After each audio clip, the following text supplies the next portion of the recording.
Pipoca. Confere. Bebidas. Confere. Controle remoto. Na mão e pronto pro play. Então agora estamos entrando no Sofaverso.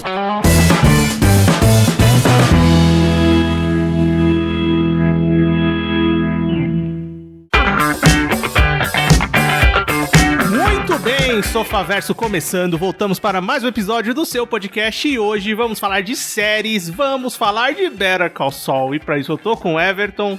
Fala pessoal, beleza? Eu sou o Vinícius e bem, vamos falar hoje de uma das séries mais comentadas de 2022, uma das séries mais comentadas dos últimos anos. Vamos falar, enfim, de Better Call Saul, uma série que nos agrada muito, que tá no nosso radar faz um tempo que a gente tá querendo gravar.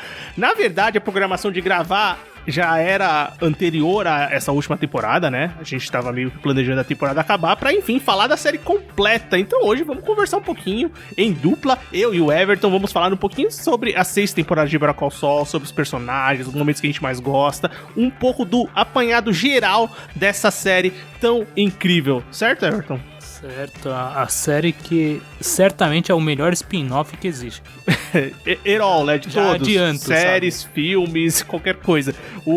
Um derivado, talvez seja o melhor derivado de algum produto original que já existiu mesmo. Eu também, vou muito por esse lado. Porque, bem, o Everton já adiantou, o Better Call Saul é um spin-off, né? Um derivado de Breaking Bad que, para muitos, inclusive para mim, e eu não tenho certeza, eu não lembro se pra você também Breaking Bad é a melhor série que eu já vi. Eu não sei se ainda é a sua série favorita. Ah, certamente é uma das favoritas. Tá ali, né? É a que eu mais gosto, assim, mas, cara, ela certamente é uma das minhas favoritas. E é uma série que foi muito assistida, né? As pessoas gostaram e continuam gostando muito de Breaking Bad. É uma das séries favoritas de muita gente.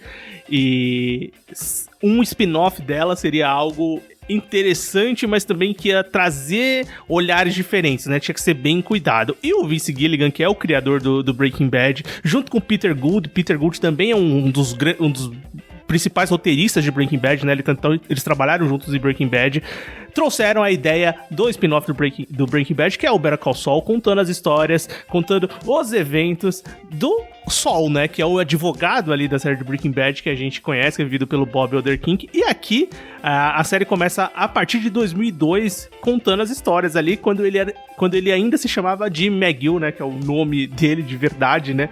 Antes dele virar o Saul que a gente conhece ali em Breaking Bad. Então, quando a gente começa... Eu lembro que quando saiu a série, muita gente tentava entender como ia funcionar essa dinâmica, como eles iam trabalhar com isso, até onde a série ia sair. A série é uma série da AMC também, mas foi transmitida simultaneamente com a Netflix, que também é uma das responsáveis pelo grande boom do Breaking Bad também, né? É, tem esse ponto, né? Que o Breaking Bad ele deu uma estourada muito forte por causa da Netflix. Não que não tivesse já reconhecimento, né? Mas ela estourou muito por causa da Netflix também. E quando ele foi lançado simultaneamente, era uma época que a Netflix ainda produzia muitas séries boas, sabe? Que era praticamente só série boa, era aquele padrão alto, sabe?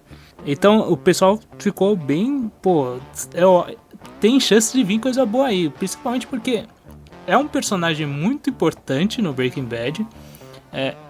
O nome da série é um lema dele que é muito marcante, sabe? O Better Call Saul é a marca dele no Breaking Bad, sabe? Então tinha muito como funcionar mesmo. Então era uma curiosidade genuína que teve na época. Com certeza era um dos personagens preferidos, ou assim, um dos personagens que se destacavam ali no universo de Breaking Bad, né, que estava diretamente relacionado aos protagonistas e a tudo que estava acontecendo. E escolher ele para um spin-off, sendo que tem outros muitos que podiam ganhar um seu spin-off, foi uma ideia, assim, muito bem sacada e também uma coisa que a gente sabe assistindo a série, que é uma coisa muito bem programada e planejada pelos criadores do show, né? Então, quando a série começou a sair lá no AMC, passava semanalmente, e semanalmente também o episódio era exibido na Netflix, né? Desde a sua primeira temporada foi assim. Os episódios saíram simultaneamente. Eu lembro acho que a gente assistiu o primeiro episódio de Better Call Saul juntos, Everton. Acho que boa parte da primeira temporada a gente assistiu junto. Porque eu lembro que saiu semanalmente. E a curiosidade era grande e tal, mas por algum motivo eu assisti a primeira temporada, depois deixei ela um pouco de lado e fui retornar à série quando ela já tava pra sair, acho que a 4ª temporada. Eu deixei ela um pouco de lado, eu não acompanhei semanalmente à medida que ela saía nas 3 primeiras temporadas. Como foi a sua trajetória, Everton? Você lembra? Eu lembro que eu assisti a primeira, aí eu fiquei muito tempo enrolando a segunda, e depois, agora, quando já tava, tipo, pra sair a 6ª, eu embalei e assisti tudo, sabe, praticamente. E vamos começar com só uma questão que eu acho que é bem discutida. Talvez agora ela não seja mais tão presente, porque realmente o 6º ano da série foi muito comentado. Mas eu acho que por um tempo a série foi um pouco subestimada. O que você acha? Certamente, cara. Não, mas o pior é que, assim, se você levar em consideração, realmente, as 2 primeiras temporadas, elas são muito diferentes do que você enxerga no Breaking Bad em alguns aspectos, sabe? Ela tem aquele tom realmente também de uma série de lei, de direito, sabe? De advogado, que é o mote principal dessas 2 primeiras temporadas, né? Então, às vezes aquela sacada assim do Saul Goodman, sabe? Dele sendo sacana, dele falta um pouco, porque ele ainda não tem essa baita construção que é feita durante as temporadas seguintes, né? E acho que esse é um dos pontos que não chama atenção, como chama, por exemplo, o Breaking Bad, que já na segunda temporada já acontecem eventos, na primeira temporada já acontecem coisas muito chamativas, né? Mas eu acho que sempre quando falam assim, pô, eu larguei o Better Call Saul, eu falo, pô, você tá perdendo muita coisa depois, porque é chato, às vezes é chato quando os caras falam assim, pô, melhora depois, sabe? É um argumento que eu não gosto muito. É um argumento complicado também de engolir. Mas no caso de Better Call Saul, se você assiste realmente tudo de uma vez, não é ruim. As primeiras temporadas são abaixo das outras, mas elas são boas ainda. Sim, é que eu acho que tem esse ponto aí, que essas primeiras temporadas, principalmente as 2 primeiras temporadas de Better Call Saul, elas são bem diferentes do que a gente encontrava no Breaking Bad. Apesar de ser um complemento de mundo, assim, fantástico, aqueles pontos e detalhes que tá tudo relacionado, Better Call Saul, num passagem das temporadas, a gente vê que ela, na verdade, é um complemento para Breaking Bad e um fechamento para Breaking Bad, né? São 2 séries que têm histórias separadas, né? Mas que se complementam de uma forma, assim, magistral. Isso eu acho que é o ponto alto do Better Call Saul, que ele é a criação, complemento e finalização do Breaking Bad. Exatamente. É inacreditável, sabe? O quanto é montado isso, sabe? Nossa, é muito bem pensado. E eu acho que todo esse caminho que talvez seja mais lento, os eventos que acontecem não são tão impactantes, as coisas são menores, vamos dizer assim, no começo dessas 2 primeiras temporadas. E tem uma coisa que é muito legal, como eu tava vendo, né, um vídeo sobre, tem diversos vídeos, né, eu vou citar alguns aqui durante o episódio do Better Call Saul na internet. Tinha um chamado Better Call Saul, a importância do detalhe, que é de um canal chamado One Take. E é engraçado como eles falam da importância que tem o como no Better Call Saul. E o começo da série, e obviamente depois, posteriormente, ele vai continuar, eles não hesitam em mostrar pra vocês os processos dos personagens. Então, seja no começo da série que mostra o Jimmy fazendo um planinho muito idiota pra fazer uma daquelas pegadinhas dele, ou então, junto quando acontece a coisa com o Turco, quando ele vai se programar com os moleques de patins, com o primeiro caso dele, a série se preocupa muito em mostrar em como isso acontece. E pra muita gente, talvez isso seja um pouco chato, porque ela realmente se dá o tempo de contar a história mais detalhadamente. Então, o detalhe é uma coisa fundamental no Better Call Saul, que no Breaking Bad também tem, mas eu acho que o ritmo é um pouco diferente. Realmente, a construção ela é muito detalhada. E não é... O que eu acho que é um ponto que também pode não trazer tanta assim, fidelidade assim, logo nos primeiros capítulos, é porque são apresentados novos personagens também. E esses personagens também são detalhados, alguns, sabe? Então às vezes você tá querendo ver o que apareceu em Breaking Bad, sabe? Mas na verdade a outra série tem que trabalhar os outros personagens também. Eu acho que esse é um ponto também. E tanto que na primeira temporada, nas 2 primeiras principalmente, tem muito destaque a Kim, tem muito destaque o Chuck. O Chuck é um dos que tem mais destaque nas temporadas. Basicamente, as 3 primeiras temporadas é uma construção de arco entre Chuck e Jimmy, né? O entendimento dos 2 personagens que vão combinar nessas 3 primeiras temporadas, né? Que talvez seja a trama central da história, né? Sim, é um ponto importantíssimo para a construção do personagem do Jimmy e do Saul Goodman posteriormente, né? 100%, eu também acho que é bem por aí. E eu acho que a série foi sim um pouco subestimada assim nas suas primeiras temporadas. Eu acho que ela começou a ter mais comentários ali a partir da quinta, mais efetivamente. E também a partir do momento que vários personagens que a gente conhece do Breaking Bad vão adentrando e entrando na série de verdade, né? Participando de verdade. Logicamente, quando o Gus aparece pela primeira vez, a gente fica sabendo, mesmo que não acompanhando a série, eu sabia que o Gus tinha aparecido em tal temporada. Eu falei assim, o Gus começa a aparecer a partir dessa.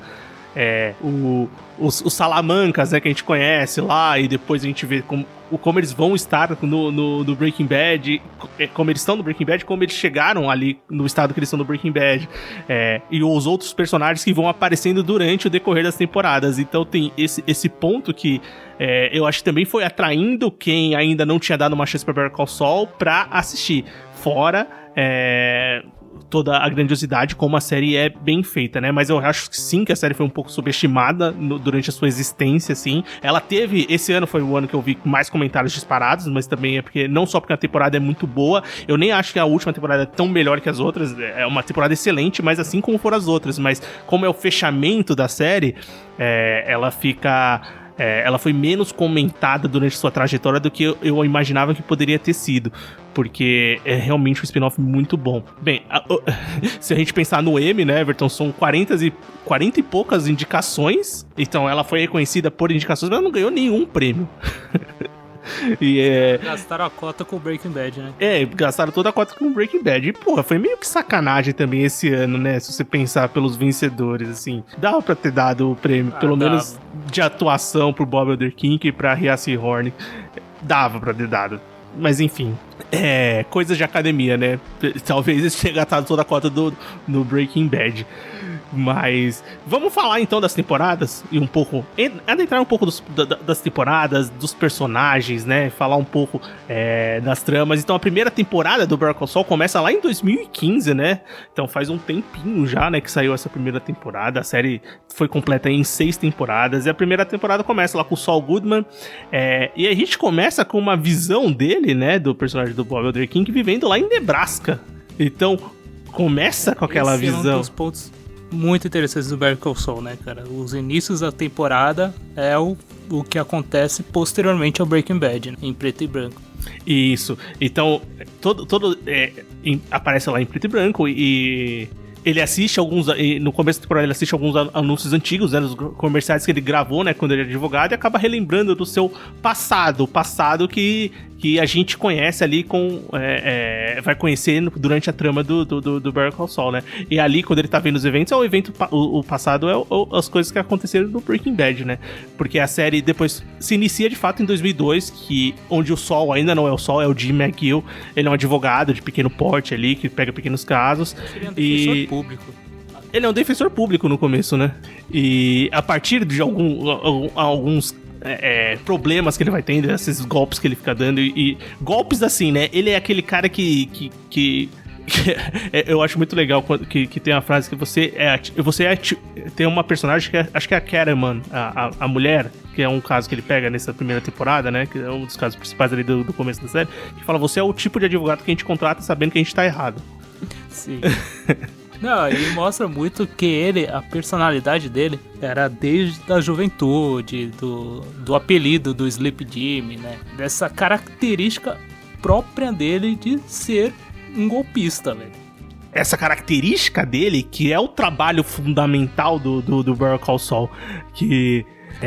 eu também vi num vídeo que fala que o Breaking Bad é sobre a mudança, né? Então fala que a jornada do Walter White em mudar, né? Então ele começa lá como professor, uma pessoa boa teoricamente, mas que se transforma no vilão, né? A jornada do vilão. No Better Call Saul, a gente já sabe que o Jimmy McGill, na verdade, é o Saul Goodman, né? Ele é o Jimmy de Sleep, ele é o cara que dá esses trambiques, ele é essa pessoa. O Sleep Jimmy, ele existe em qualquer situação, seja ele o Jimmy McGill, seja ele o Saul Goodman, existe o Sleep Jimmy, sabe? E a série vai tratar sobre...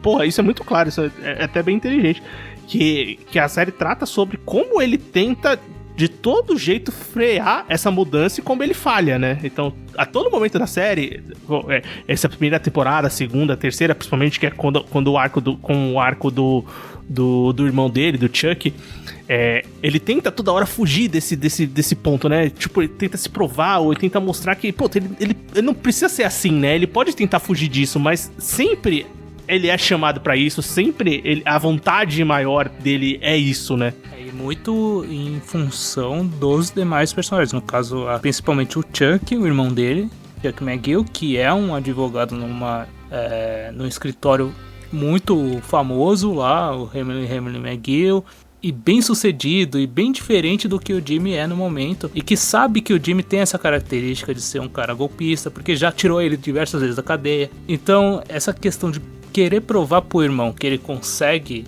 não ser um golpista, não viver dessa forma, consegue trabalhar como um advogado decente, é um dos motes principais dele nessa primeira parte, e também junto a Kim, né? Que é uma pessoa que ele gosta, que ele conheceu no escritório, quando ele estagiava lá no escritório do Chuck. Então, essa questão dele querer frear o ímpeto golpista dele vem muito em querer agradar essas pessoas, né? E é legal que essa primeira temporada a gente tem o olhar do Sol, né? Do Jimmy aqui, né? Vou chamar ele, que é a maior parte que ele é o Jimmy ainda, né? O Jimmy McGill. E aí a gente tem esses personagens novos, a Kim Wexler, que é vivida pela Rhea Seehorn, que é uma das personagens principais da temporada. Tem o irmão dele, o Chuck. E aí tem também, em contraponto, os personagens que a gente já conhece. Por exemplo, o Mike. Que Better Call Saul é uma série tanto do Saul Goodman quanto do Mike. Ela é bem dividida, né? Porque é a jornada, obviamente, se você pensa, o nome da série é Sol, né? Então a série, o protagonista da série é o Sol, só que a jornada que é apresentada do Mike também, e essa escolha de você também trazer o Mike, também mostrar, porque também o Mike, ele é um personagem também muito querido. Então, é meio que 2 spin-offs em um, né? O Better Call Saul, que é o spin-off do Jimmy, mas também é toda a questão de como o Mike chegou ali pra ser o braço direito do Gus, né? O cara que resolve os problemas do Gus em Breaking Bad, quando a gente conhece. Então, aqui também tem toda essa parte de jornada e também de mostrar muito do passado do Mike. É uma cola, realmente, que junta as histórias. Tanto do próprio Better Call Saul como no Breaking Bad. E é magistral como eles fazem isso, juntando os dois, né? Então os dois são de mundos completamente diferentes, né? Então a gente vê isso muito claramente na série, que é a distinção do mundo da lei e o mundo do crime. E no começo o Jimmy tá no mundo da lei, né? Da advocacia, dos tribunais, da justiça mesmo. E o Mike, apesar dele ser um ex-policial, ele é aquele... Ele tem aquela estrutura de ex-policial, mas ele é um criminoso, né? E a condição dele de criminosa vai aparecendo durante as temporadas, né? Ele vai se aproximando mais do crime até estar inserido nele completamente. Apesar dele carregar com ele uma certa moral policial, uma moral justa, estando inserido... Muita culpa, né? Inserido completamente. Aí vão ter os acontecimentos de temporada que vão mostrar muito do que acontece com os dois personagens, né? Com os pontos dos dois personagens. E eu acho essa primeira temporada legal porque joga esses dois personagens, né? Então eles têm uma interação básica ali, mas tem um tipo de interação. E do lado do Mike, o lado criminoso, não diretamente ligado ao Mike, mas que vão se relacionar com os dois personagens, tem os personagens do cartel, né? Os personagens criminosos, de fato, que é muito mais enraizado no Breaking Bad, mas aqui vai ter também a sua participação efetiva durante a temporada, né? Na primeira temporada, o personagem que interage tanto com o Saul Goodman, o Jimmy McGill no caso, e o Mike, é o Nacho, né? Exatamente. O Nacho é vivido pelo Michael Mando. Que é o outro personagem essencial da série. E o ponto legal do Easter egg, ou de trazer a referência direto, é que o Nacho, ele aparece diretamente ligado ao Tuco, né? Sim, exatamente. Tanto que assim, um dos episódios que eu acho muito foda da primeira temporada é o segundo episódio já, né? Que ele é um episódio que o começo da série mostra o Jim McGill lá trabalhando e tal, apesar de ele construir planos questionáveis e tal, mas ele quer pegar o caso dos Catermans, que é esse casal que roubou, né, acho que é 1,6 milhões, ele roubou uma dinheirama lá num processo, e eles querem provar que eles não roubaram, né, mas enfim, ele não quer perder isso, né? Então ele faz toda uma armação lá com 2 skatistas e tal, pra atropelarem eles e ele conseguir trazer os caras de volta pro caso, e acaba se envolvendo nisso com o Tuco, né? Então esse segundo episódio, ele é muito interessante pra você ver que a linha ali já foi quebrada, né? O Jimmy já se envolveu com alguém que vai ser uma coisa muito pesada pra ele, que é um chefe de cartel, que é um bandido, é uma coisa que ele vai se envolver muito e só vai crescer de acordo com o passar das temporadas, já né? Coloca na rota, né? Você já tá lá especificado, esse ponto aqui é definitivo. Então o Jimmy, alguém do cartel conheceu o Jimmy, sabe? Sim, cara, e, pô, eu acho da hora esse episódio, tipo, ele já é tenso, ele já traz um pouco da atmosfera do que a gente tava acostumado do Breaking Bad, mas ao mesmo tempo ele tem a sua característica de ser um show do sol, né, do Jim McGill, então ele é um episódio especial, assim, ele é bem legal, eu gosto bastante desse episódio. Por outro lado, o Nath ele também se envolve com o Mike quando ele faz negócio com o farmacêutico lá que vende as comprimidos. Sim. Sabe? O Mike ele trabalha também como guarda-costas, tipo isso do cara, né? Que faz esse negócio com o Nacho. Né? E o Nacho ele identifica que o Mike é um cara diferente, sabe? É um cara que pode ajudar ele no plano dele, que é, cara, se livrar do Tuco, porque o Nath, ele sempre mostra que ele tem essa vontade de, tipo, mano, os Salamancas, eles não são legais, tá ligado? Eles são muito erráticos, eles fazem muita merda. E, cara, tem que manter as coisas no controle, sabe? E o Tuco, que a gente já conhece do Breaking Bad, que é um cara totalmente maluco, sim, ele quer se livrar dele de qualquer forma, né? E tem toda a estratégia de plano e tal, pra conseguir pegar eles. E, pô, um episódio que eu também gosto bastante da primeira temporada, quando a gente tá falando de construção, antes de partir pro Jimmy, só continuando no Mike, é o episódio 6, que é o 5-0, que mostra os tempos do Mike como policial lá na Filadélfia. E ele é legal, porque ele vai mostrar toda a tragédia do passado, o que aconteceu com o filho dele, como ele reagiu àquela situação.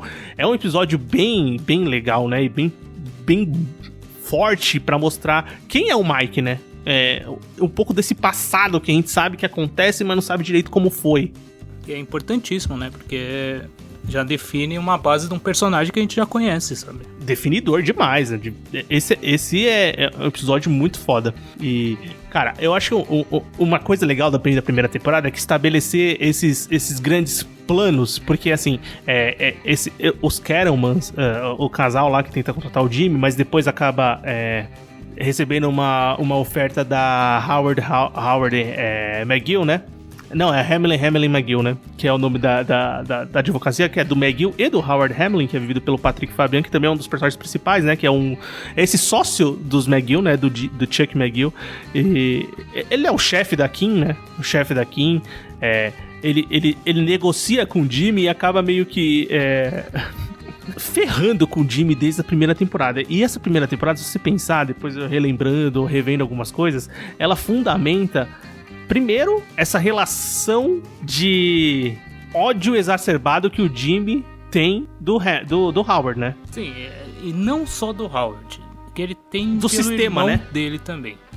Do irmão, que é resolvido numa parte, e do Howard, que é postergado. Mas aqui é o fundamento, é a raiz da coisa que tá acontecendo, que é muito que o Jimmy enxerga, não no Howard, não só o cara que puxa o tapete dele, mas também um sistema ali que ele não se encaixa. Sim, exatamente. Principalmente pelo fato do Jimmy conseguir as provas lá daquele caso da Sandy Piper lá. Esse é o segundo ponto. É o segundo caso grande, assim, que são os idosos lá de um centro, né, que estão sendo cobrados a mais, era alguma coisa desse tipo, né, o caso. E ele descobre isso e apresenta pro Chuck, e o Chuck leva pra HHM, né, pra Hamlin, e eles meio que jogam ele de lado, o Jimmy, né, ou eles concordam em pegar o caso se o Jimmy... em troca do Jimmy só receber uma porcentagem do acordo final e foda-se, ele não participa, sabe? E isso é tipo meio que primeiro o Jimmy fica puto com o Howard e posteriormente ele descobre que quem quis isso foi o Chuck. Então isso é uma facada nas costas dele, que ele se sente muito, indignado com isso. Porque uma coisa que é muito importante é que o Jimmy, ele também funciona, nessa primeira temporada principalmente, como cuidador do Chuck, né? Sim. Porque o Chuck, ele tem esse eu acho muito foda, esse conceito que é criado do personagem, que é esse conceito dele ter uma doença que é meio uma alergia a eletromagnetismo e que é meio... dá a entender que é psicossomática, é isso? É, psicossomática. E ele vive numa casa totalmente sem energia elétrica e que o Jimmy é um cara que cuida do irmão com esse problema. E é uma característica de personagem tão foda, velho, e tão criativa, tão construtiva, que eu acho genial, sabe? Cara, eu também acho, assim, muito foda, muito... Cara, é uma sacada que, tipo, de onde ele tirou isso, tá ligado? De onde pensaram nisso, né? Mas é uma coisa que acrescenta tanto pra história, porque você tem que fazer a sua história com personagens que tenham características únicas, tanto de personalidade, como de fato de patologias ou de problemas e de situações que o façam se diferenciar no dia a dia. Então o Chuck, ele tem essa característica muito diferente, que é um problema psicossomático, é uma doença, uma coisa que é levada muito a sério por ele e pelas pessoas que estão ao redor. Então a série, ela trabalha muito bem com esse problema pra também estar inserido 100% com os acontecimentos da história, né?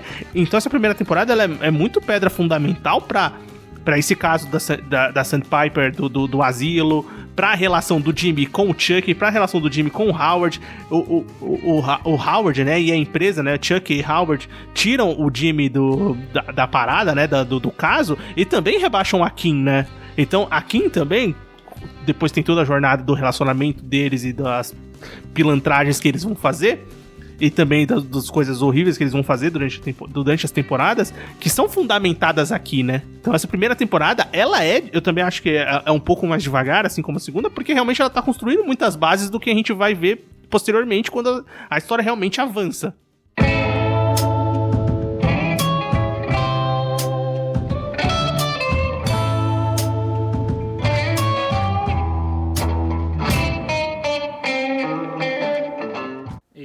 A segunda temporada, que fixa primeiro a questão da Kim, o primeiro golpe da Kim junto com o Jimmy, né, percebe-se que ela gostou daquilo e gostou daquela sensação, que é um ponto fundamental pro resto da série inteira, sabe?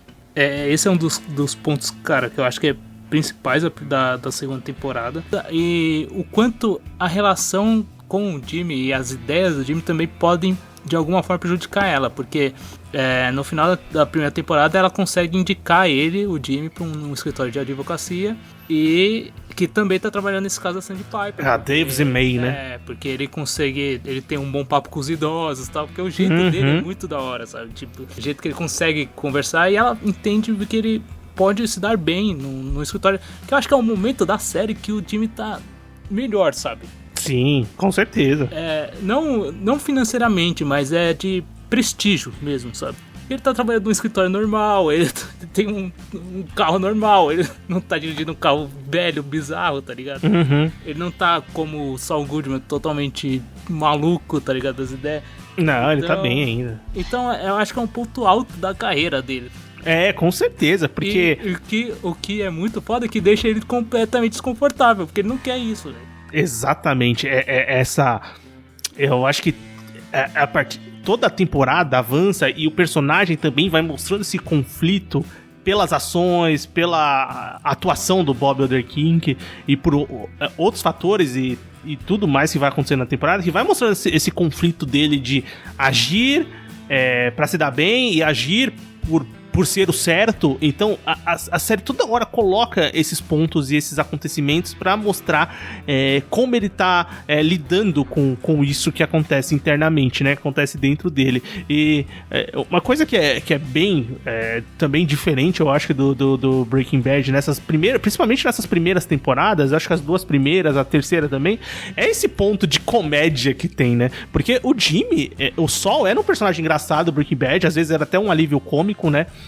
E eu acho que essas primeiras partes ali, principalmente na parte que envolve os idosos e a parte que envolve aquele pessoal que trabalha na filmagem dos comerciais deles. A equipe dele de filmagem é muito bom, cara. Cara, essas partes são muito engraçadas, cara. São muito engraçadas mesmo, assim, é muito bem feito, né, essa ideia. E eles carregam, né, esses personagens menores, mas carregam de uma maneira interessante pro show, né, interessante pra série. Então sempre tem essas quebras cômicas, mas é uma quebra cômica que é super inserida no que eles estão contando, né.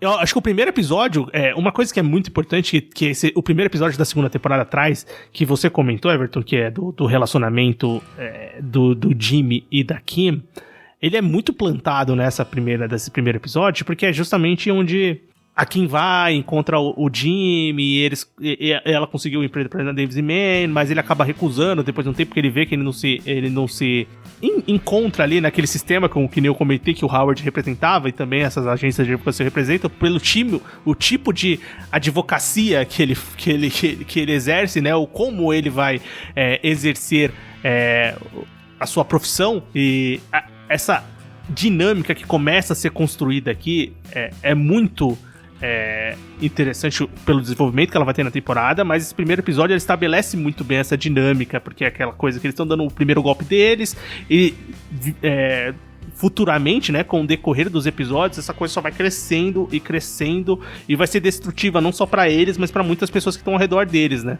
Eu acho que o principal questão nessa segunda temporada é que a questão da Kim conseguir lá o contrato da Mesa Verde, né, e o escritório, o HHM com o Chuck e o Howard tomarem o cliente dela praticamente, sabe, e meio que deixar ela de lado, e o Jimmy meio que toma isso como uma vingança pessoal, e já aí é o principal golpe da temporada, né, que quando ele muda lá o contrato, um dos contratos que é pra ele vai numa copiadora, muda lá, aplica um golpe e tal, pra questionarem a capacidade do Chuck de lidar com aquilo, né? Porque o Chuck ele tá voltando aos poucos a ser presente, né? E eu acho que é muito foda o final da temporada, quando o Chuck vai na copiadora, sabe? E tem toda aquela sensação que ele tem quando ele tá em contato com eletricidade e tal.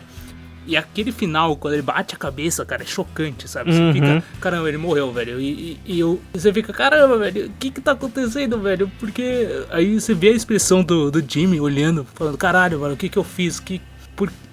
É por minha causa que tá acontecendo isso, sabe? E toda a definição da temporada, do Chuck depois conseguir gravar a confissão do Jimmy, sabe? Eu acho que já é um ponto de história que é muito mais interessante já do que apresentar na primeira temporada, por exemplo. Já tem uma virada, né? Já tem um acontecimento ali que você fica, o que aconteceu aqui, né? Tipo, já tem um conflito maior entre os personagens, né?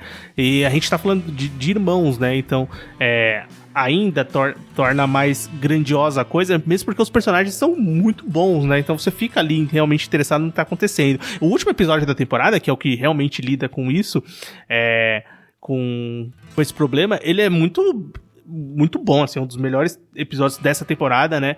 E tem um monte de coisa que é enraizada ali pra você entender a relação do Jimmy com o Chuck, né? Tem flashback, né? Flashback da mãe do Chuck, que quando tá morrendo lá, ela começa a chamar o Jimmy, né? Ela só chama o Jimmy, né? Porque o Chuck tem esse sentimento de que ele realmente era um pouco deixado de lado pelo filho mais novo, então ele sempre cresceu com isso, né? Desse problema, então o Chuck sempre foi um cara mais... Sempre se viu como um modelo de pessoa, e o Jimmy é aquela pessoa que não é certa, sabe? Não é correta. Então, por que esse cara vai ter vantagem? Por que esse cara vai ser querido? Sabe? Não eu que sou um modelo de pessoa, cara. Isso é foda. Exatamente. E, pô, sempre tem esses pontos. Na próxima temporada também vai ter muitos flashbacks e alguns momentos de flashback que vão construindo essa relação perturbada, essa relação quebrada desde quando eles eram crianças, até mais velhos, e até o Chuck ter o seu próprio negócio, tornar um grande advogado, e o Jimmy seguir o caminho de profissão do irmão. Então, nesse episódio final, que já é um grande baque da relação entre eles, é muito interessante ver como essa relação já tá sendo destrutiva, já tá chegando num momento que ela vai ter que ser resolvida, né, pro bem ou pro mal deles. E nessa segunda temporada, assim, olhando pro outro lado, pelo outro spin-off que a gente conversa, o Mike, que também já tá nessa relação cada vez mais próxima do criminal, né? Sim, ele vai cada vez...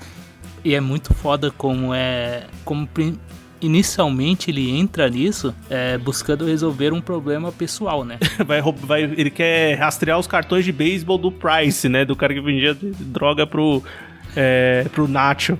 Mas na verdade, exatamente, mas depois o primeiro ponto, que é o que pega mais, é quando o Nacho entra em contato com ele pra resolver a questão do Tuco, né? Querendo que ele matasse o Tuco, mas ele fala, não vou matar. E ele consegue só fazer o Tuco ser preso, né? O que chama a atenção da família Salamanca, né? Que ameaça a família dele, né? E esse é o ponto principal, né? E é nisso que o Mike vai lá e descobre como funciona todo o mecanismo de entrega deles. Que é muito foda esse capítulo. Aí é aquela questão do detalhe, né? Exatamente. Você vê como o Mike, ele é o cara mais foda que tem, tá ligado? Porque ele faz tudo sozinho e na calma, na paciência que você não acredita, sabe? Basicamente a jornada dele nessa temporada é isso, né? Tentar... Ele acaba se envolvendo mais, mas é meio que a resolução também de como... Eu acho da hora a resolução que ele encontra pro Tuco, né? Não vou matar o Tuco, mas eu vou dar um jeito dele ficar um tempo fora da cadeia. E também é um jeito da série também dar uma... Tipo, já fez a participação dele, já teve a sua nostalgia de encontrá-lo, então, bem, deixa ele agora fora, porque a gente vai focar nos personagens que a gente quer contar de fato a história, né? E depois outros personagens vão ser introduzidos. Quando a gente fala dos Salamancas, é engraçado ver o Hector em ação fora da cadeira de roda, só batendo sininho, né? Isso é foda. Você fica na expectativa também. O que aconteceu, né, cara? Porque ele vai ficar naquela situação no Breaking Bad. O que aconteceu? Será que vai mostrar? Será que não vai? O que será que aconteceu? Isso é muito foda. Você cria uma expectativa já. Eu acho a conclusão do Mike dessa parte da segunda temporada muito foda, que ele fica muito próximo de matar o Hector, só que ele não mata por causa de uma mensagem no carro dele falando apenas não, don't. Aí, né, é aquela outra jogada, né? Exatamente. Porque quando a gente fica, putz, o que será, cara? E é legal ver esses dois pontos, né? De como você entrega os cliffhangers de uma história que aparentemente... Agora a história do Mike não tem relação com a história do Jimmy, né? Eles estão em mundos diferentes ali. A única relação que eles têm é quando o Mike tem que abrir a porta lá do estacionamento pra ele passar, né? A cancela. É só a relação que eles têm no momento. E depois que eles vão se aproximando, porque os lados que eles estão vivendo, eles vão se conectando, né?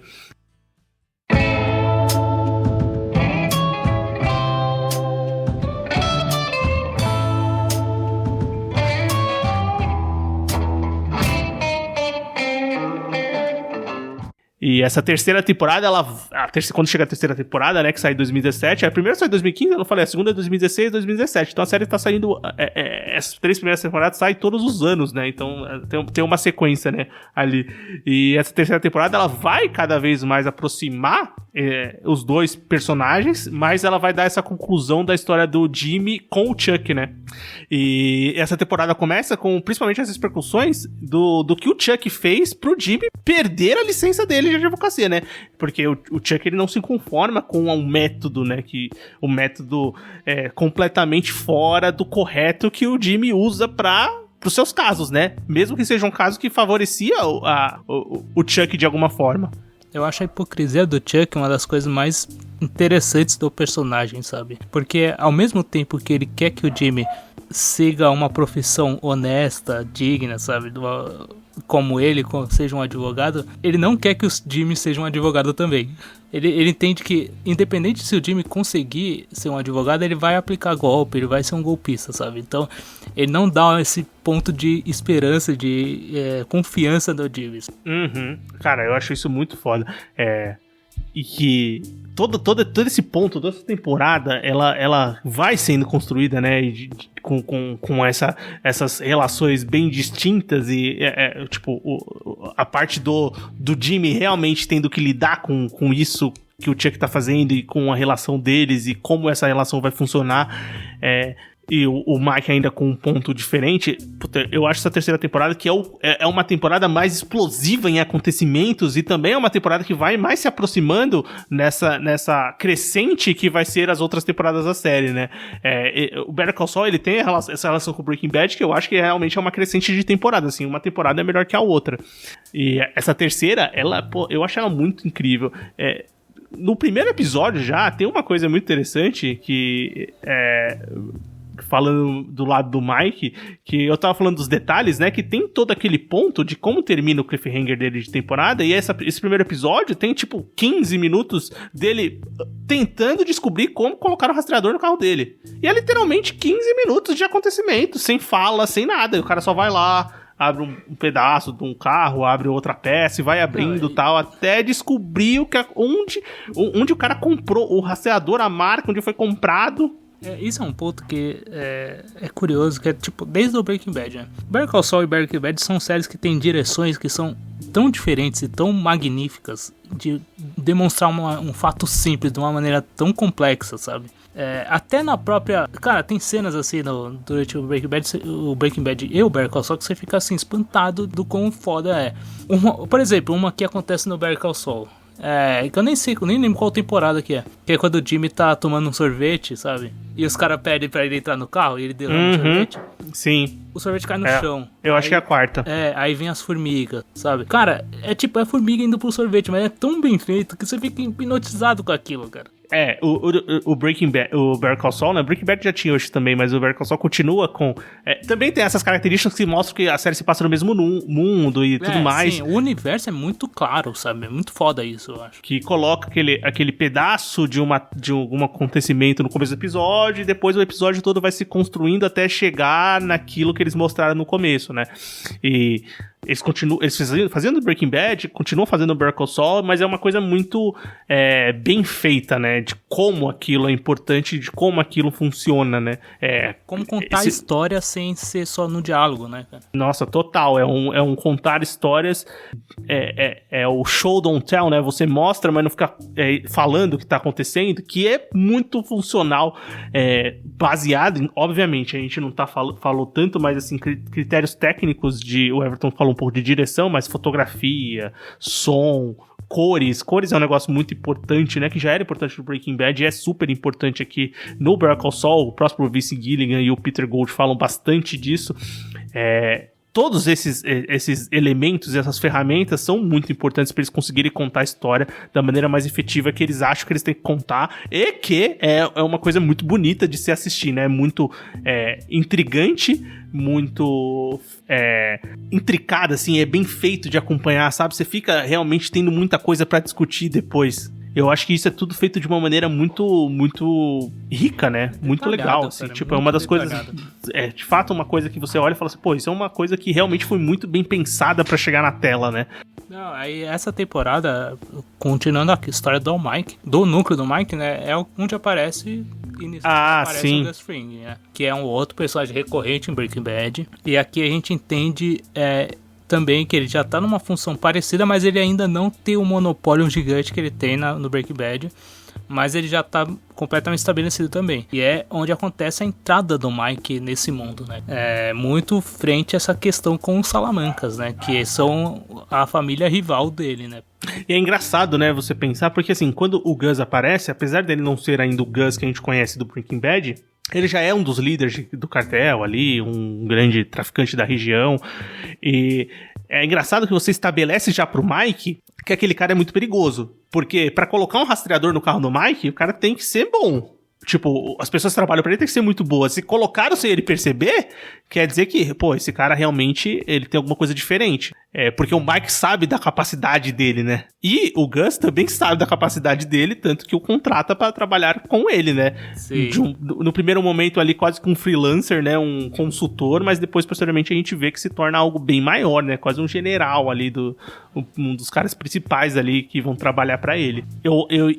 Pô, da parte do Jimmy, eu acho que, assim, é difícil fugir dos acontecimentos que ele tem com o Chuck, né? Porque desde a parte do... Se eu não me engano, nessa temporada que aparece o Ruel também, né? Todo no esquema do Jimmy Todo no esquema do Jimmy. E, cara, essa montagem do esquema, o tempo que eles dão pra montar esse esquema. Não, é porque o Chuck, ele quer que o Jimmy seja expulso da ordem dos advogados, e o Jimmy vai recorrer, né? Então a ideia dele inicial é falar que o Chuck é um cara que tem um problema mental praticamente, sabe? Então, essa questão da alergia à eletricidade é uma baboseira que não faz sentido, né? E ele arma todo um plano pra isso, que é muito foda, né? Toda a sequência do plano, tudo que ele planeja, sabe? Como ele demonstra. Aí vem as partes que são fantásticas, que são os diálogos dele nos tribunais, sabe? Os discursos do Saul Goodman, né? Que são fodas. Tem uma parte muito foda que o Ruel, pra quem não lembra, é aquela pessoa bem avantajada, que é bem gordona, né, que aparece lá do Breaking Bad, né, um daqueles ajudantes lá, de seguranças do Sol, que trabalhava pra ele, faziam pequenos favores e tudo mais. E tem uma parte que eles estão no carro, que o Ruel fala assim, meu, por que você faz isso? Tipo, você é tão inteligente, né, por que você faz essas coisas? Eu só meio que não sabe isso. O Jimmy não sabe o que falar pra ele, né? Que ele também não sabe muito bem porque ele faz aquilo, mas é o instinto dele, né? Quase que o que ele é. Então é difícil explicar por que ele faz essas coisas. Então é uma linha tão pequena, mas que essas linhas de diálogo que vão conversando diretamente com o que o personagem é, né?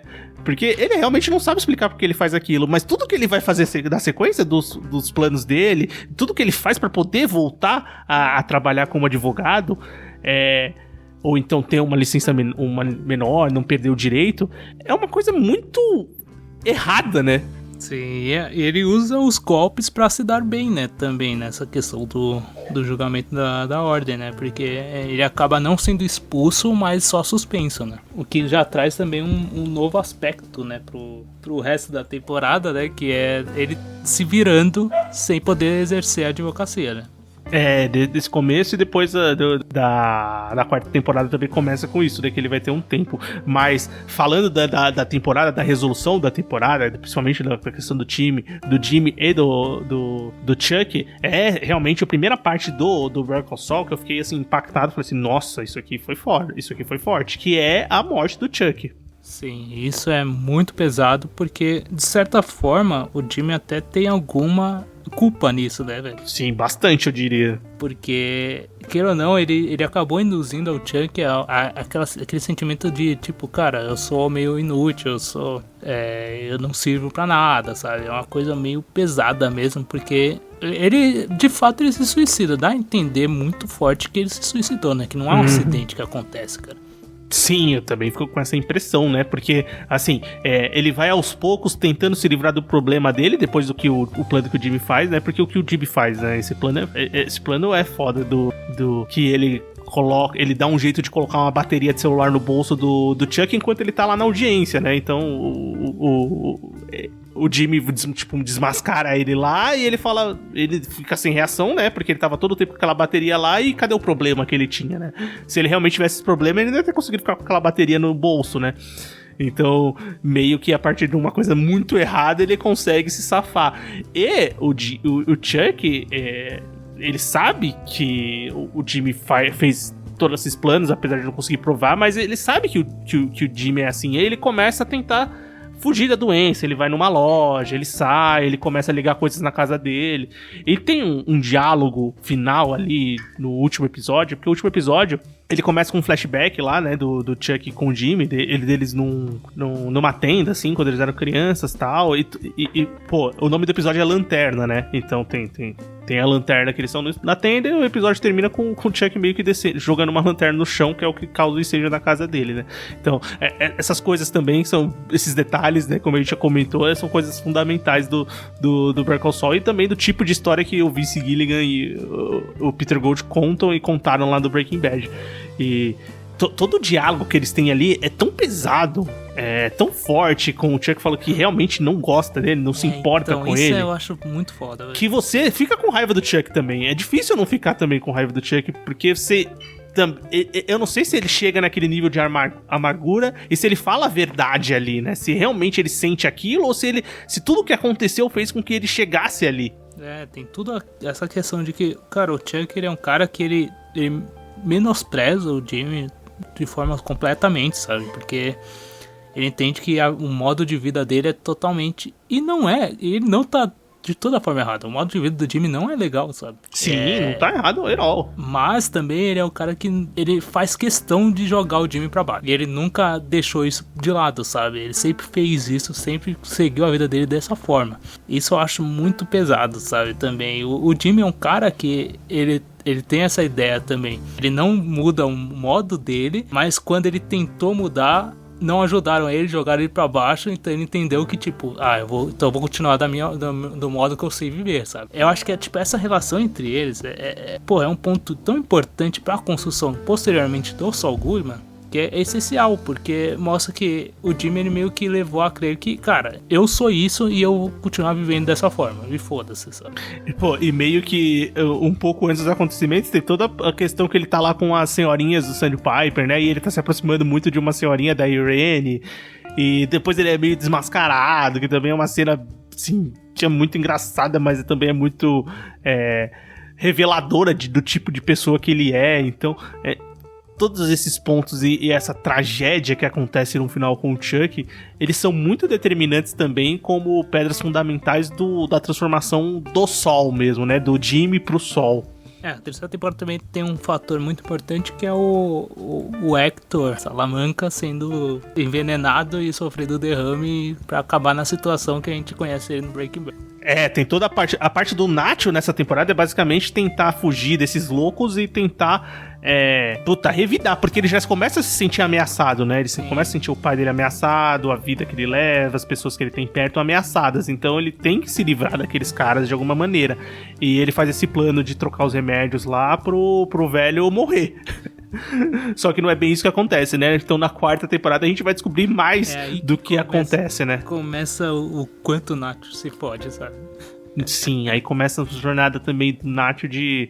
Puta, ele fez uma jogada arriscada, ele colocou o futuro dele em risco, e aí o futuro dele começa a ser decidido a partir da sua próxima temporada, até onde vai chegar, que a gente vai conversar mais pra frente.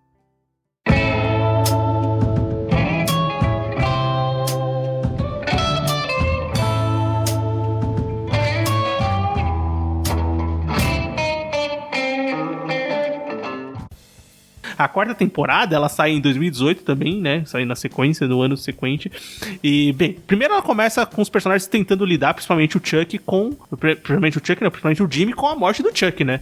O Jimmy, ele tá em luto, ele fica mal mesmo, ele fica se culpando. Mas um personagem que se culpa muito também é o Howard. Então, eu acho que esse é um ponto muito importante. O Jimmy, ele se culpa, ele se sente mal, mas ele não tão mal quanto a Kim esperava, sabe? Sim. Esse é um ponto, e a Kim fica meio assustada com o Jimmy. A Kim, nesse momento, eu acho que ela ainda tá, nessas duas temporadas, ela ainda não se... Ela gosta do Jimmy, ela tem uma quase culpa em ser atraída por alguns movimentos do Jimmy, por essas pilantragens, esses planos, só que ela ainda não considera aquilo certo. Tipo, ela sabe que é errado, mas ela é atraída pela pessoa, talvez por gostar do Jimmy, e meio que ajuda ele nesse ponto. Ainda nesse ponto, eu sinto que ela quer fazer o certo, mas às vezes num ponto ela acaba ajudando ele muito mais por um gostar do que de fato por uma vontade. E realmente é bem engraçado ver como ela, tipo... Você deveria estar pior com isso, né? Tipo, você não tá tão mal quanto eu imaginei que estaria. E o Howard fica muito mal, né? Tanto que ele assume a culpa e o Jimmy meio que fica, bem, se ele assumiu a culpa por mim, tudo bem. Exatamente. Deixa pro Howard essa culpa, eu não vou lidar com essa culpa. O que diz muito também do personagem, que uma característica, cara, do Saul também, do Jimmy no caso, é a covardia, cara. Ele é um personagem demais, pra caramba. Então, tipo, ele evita o conflito de qualquer maneira, sabe? Então, se isso vai deixar ele confortável, ok. Ele não se importa tanto, né, com isso. E é engraçado ver o Jimmy lidando com esse ano sabático forçado, né, que ele tá com a sua licença de advocacia suspensa, e ele começa a fazer. Tipo, ele vai vender celular. O esquema dele de vender celular é muito foda. Aí, na venda de celular, ele conhece todo tipo de tranqueira na rua, né? Então tem todo esse esquema que ele vai vendendo celular. Porque ele vai primeiro pra uma loja, né? Depois ele vê que não ia dar certo, aí ele vai, começa a vender aqueles celulares irrastreáveis pra pessoas que preferem não serem encontradas, né? Pra aquelas pessoas que tem algum tipo de problema na justiça. E é bem a cara dele fazer esse tipo de trabalho. E aquele argumento, né? Tipo, eu tô distribuindo aqui, eu tô fazendo, tipo, minha parte. O que eles vão fazer, o problema é deles, sabe? sabe? Apesar que eles sabem que eles não vão fazer coisa boa com aquilo. Exatamente. Mas a parceira do Jimmy, a Kim, é legal que durante os acontecimentos de temporada, das temporadas anteriores, a gente acaba até não comentando, mas eles tentam criar a sua própria advocacia, né? A do Jimmy e da Kim, né? E, bem, eles não têm um tostão, né? Então eles fazem ali o possível, né? Mas todos esses problemas fizeram com que aquele sonho fosse um pouco adiado. Mas a Kim, ela tá trabalhando diretamente com o caso Mesa Verde, né? Que é um banco ali muito grande. E a Kim tá bem na carreira dela, né? Ela é requisitada por um projeto grande, mas ela também tem aquela coisa justa, muito próxima do Chuck, de ajudar os casos pro bônus, né? Aqueles casos dos caras lá que não vão pagar nada, que é pela justiça, que os casos que às vezes até são problemas injustos, né? Defensoria pública, né? Uhum. E é legal ver o quanto ela lida com os dois mundos e também lida com o Jimmy, né? Durante a temporada. Sim, cara, um dos pontos que eu acho foda dessa temporada é o plano deles. Nessa temporada, né? Que eles fazem aquele plano do Rio. Sim, quando nessa o Rio temporada. É preso, né? Porque ele tá ajudando o Jimmy lá, ele acaba sendo preso, né? O Rio. E eles fazem um plano tão... Não, mano, esse plano é tão genial, é tão foda. E eles mostram o plano inteiro, né? Vai mostrando todas as etapas do planejamento do plano. O planejamento do plano é foda, mas do planejamento. E o que já mostra que a Kim, ela gosta também desse estilo de vida do Jimmy. Aí a gente vê o porquê que a Kim também, a Kim se dá tão bem com o Jimmy, porque ela também gosta disso, né? Sim. Porque no momento ela fica, até ali você fica meio tipo, ela vai, mas também ela não acha que é o certo, né? Então essa coisa também de ter de você ir pra defensoria pública, tentar ajudar essas pessoas, também essa parte de falando assim, não, você tem que ser uma boa pessoa, você pode ajudar, você é uma pessoa inteligente, você é uma boa advogada, você pode ajudar essas pessoas.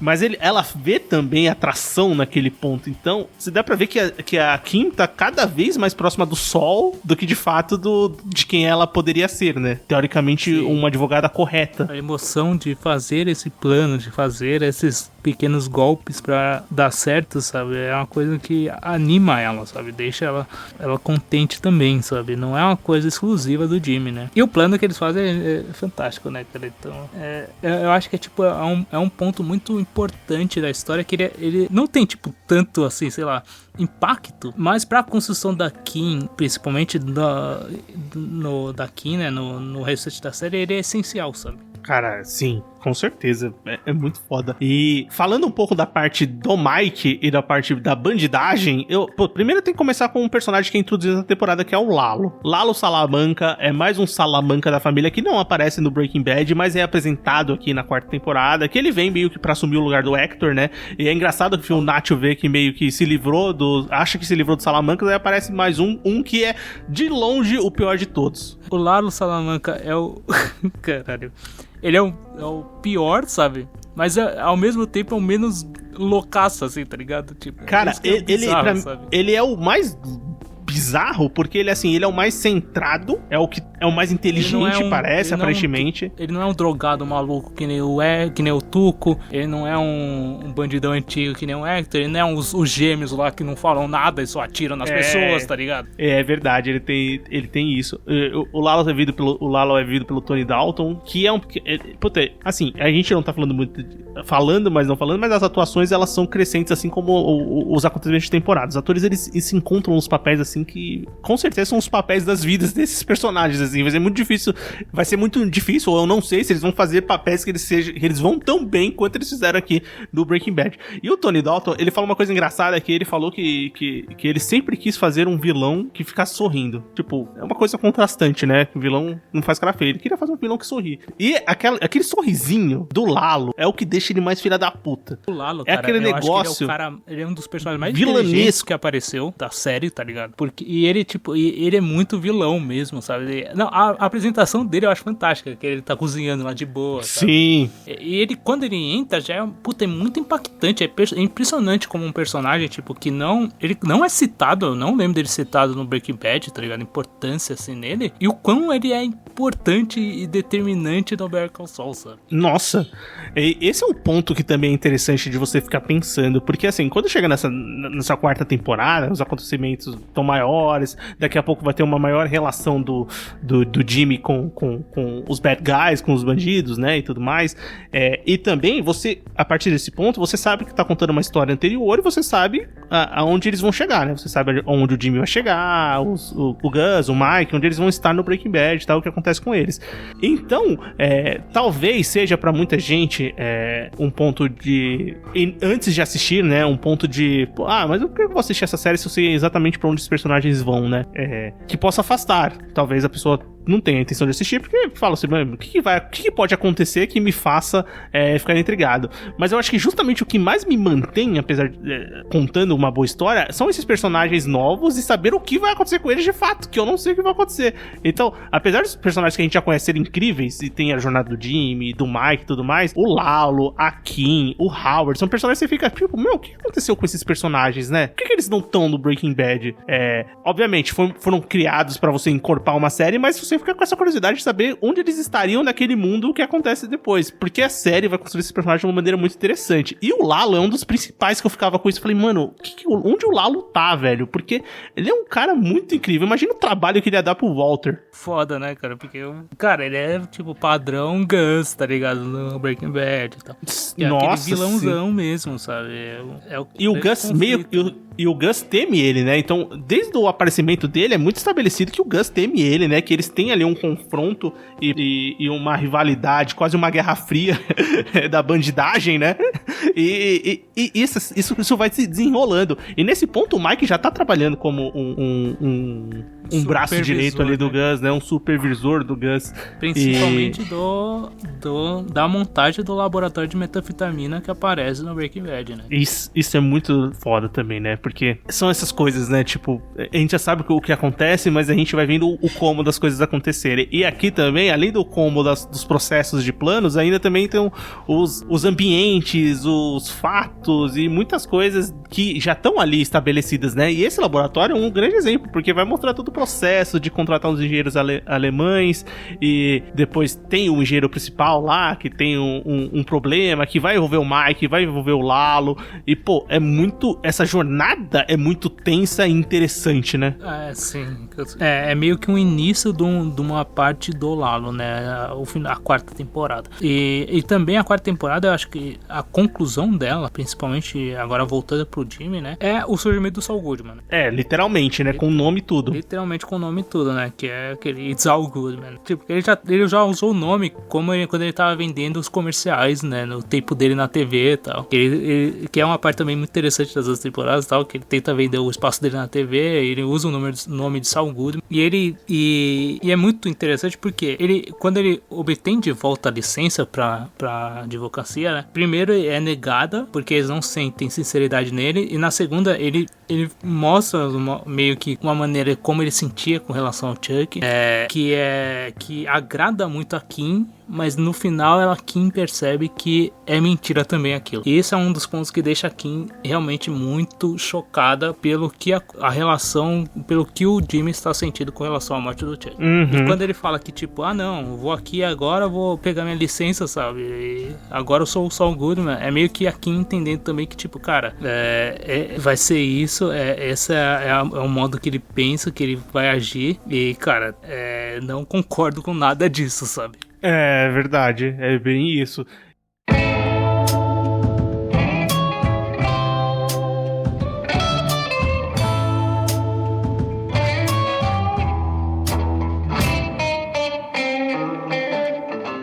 Quando entra a quinta temporada é uma que tem espaço de 2 anos, sai em 2020, e essa temporada aí, do terreno que foi sendo construído de 2 mundos completamente diferentes, essa aqui que faz com que as linhas se cruzem, né? Então vai ter de fato essa convergência entre os 2 mundos que são paralelos até aqui, mas que vão se unir a partir do Jimmy. E pô, essa temporada, assim como a última temporada... A partir do Jimmy não, a partir do Saul Goodman. Goodman, né? Ah, isso, a partir do sol. Muito bem lembrado, a partir do sol, né? Que agora, sim, vai, de fato, se relacionar com os bad guys, né? Com o Lalo, sua turma e tudo mais. Talvez, se for pra escolher uma temporada que eu mais goste, eu acho que a quinta talvez seja a minha temporada favorita da série. Que eu acho que é uma temporada, assim, explosiva, em questão de acontecimentos, né? Não, sim. A quinta acontece muita coisa mesmo. Talvez eu acho a primeira parte da sexta, talvez eu acho até melhor, tá ligado? Mas é verdade. A primeira parte da sexta é foda. Muito foda, cara. Porque ela começa ali, né, com o Lalo procurando o Mike, né? O Lalo sabe que existe esse tal de Mike, e ele sabe que o Mike é um cara braço direito do Gus e vai tentando rastrear ele de alguma forma. E o Jimmy virou o Sol, né? Agora ele tá fazendo negócios, tá trabalhando como o Sol, tá pegando casos como o Saul Goodman, né? Não, o Saul Goodman, como o Saul Goodman, advogado, né? Primeiro, ele já tinha uma relação, já conhecia o Nacho, né? Então, quando acontece um problema com o Crazy Eight, que é um personagem também que aparece na primeira temporada do Breaking Bad, né? Uhum. E ele vai... É o primeiro bandidão, né? Um dos primeiros bandidos que ele tem que lidar, né? Sim, e ele tem que ajudar. E depois, posteriormente, o problema é muito maior, que é o Lalo, que é o cliente dele, sabe? É aí que começam as ligações finais, sabe? E eu acho muito... Porque essa temporada, eu acho que ela funciona muito bem da questão. Primeiro, dessa interação, né? Do Jimmy sendo o advogado dos bandidos. E também toda a questão da mesa verde, da questão da coisa do advogado mesmo. E de como a Kim e o Jimmy agem nesse caso. Eu acho muito foda também a construção pra isso, velho. A construção de toda essa parte aí. Não, essa parte eu acho fantástico também. Que também envolve essa questão dos golpes, né, cara? Dos golpes, mas dessa vez com um propósito bom, sabe? Um propósito justo, né, cara? Sim, com certeza. É um propósito mais justo, né? Vamos dizer assim. Isso é verdade, né? Mas, cara, eu destacando episódios, porque tem episódios assim que eu achei vale destacar. Mas você conversou um pouco sobre a relação do Jimmy com o Crazy Eight, depois ele vai ser contratado pra ajudar o Lalo também. Mas o oitavo episódio da temporada é um negócio fora da casinha, né? Fora da curva, cara. Tipo, os melhores episódios. Eu lembro que na época que saiu, o pessoal falou assim: esse é o Ozymandias, que é um episódio gigantesco do Breaking Bad, talvez o melhor episódio de Breaking Bad, e falou assim: esse é o Ozymandias do Better Call Saul. Esse episódio aí foi foda demais. Sim, cara. Toda a jornada do Jimmy ir buscar uma mala de dinheiro, e não é pouco dinheiro, sabe? São 7 milhões pra fiança do Lalo, e ele ser atacado, e o Mike ajudando, e eles perdidos no deserto, as conversas que eles têm, sabe?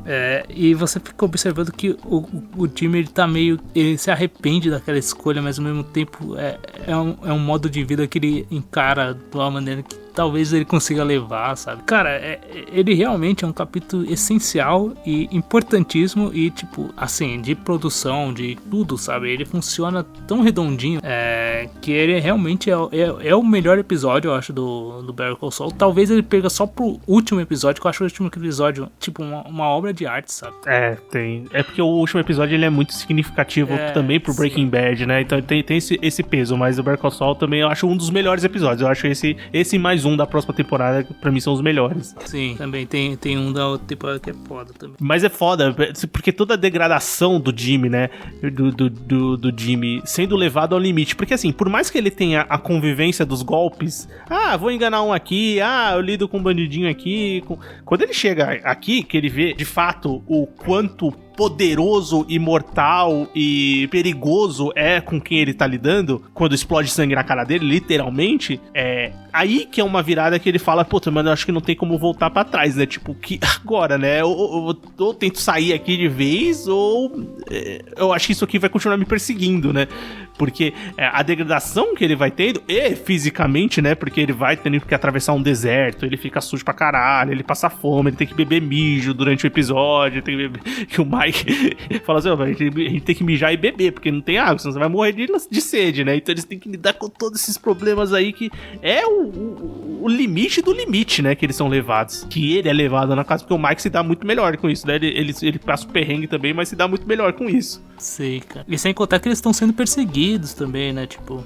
Eles não podem ir direto, eles têm que ser bem na moita, sabe? Tranquilos e tal, porque não, eles têm o risco de serem capturados e tal. E que a cena final, quando o carro vai lá e capota, sabe? Cara, é um negócio tão foda, tão fantástico, sabe? E é tão conclusivo. E é foda também, porque assim, nessa temporada a gente também tem a descoberta da Kim de que o Jimmy não tá fazendo só aquelas pilantragens dele, tá envolvido diretamente com o cartel, bandidos, gente muito perigosa, né? Porque ela vê lá eu vejo realmente a marca de bala naquela caneca que ela deu pra ele. Eu chamo de caneca, mas não é caneca o nome daquilo, né? Aquele copo, aquele negócio lá.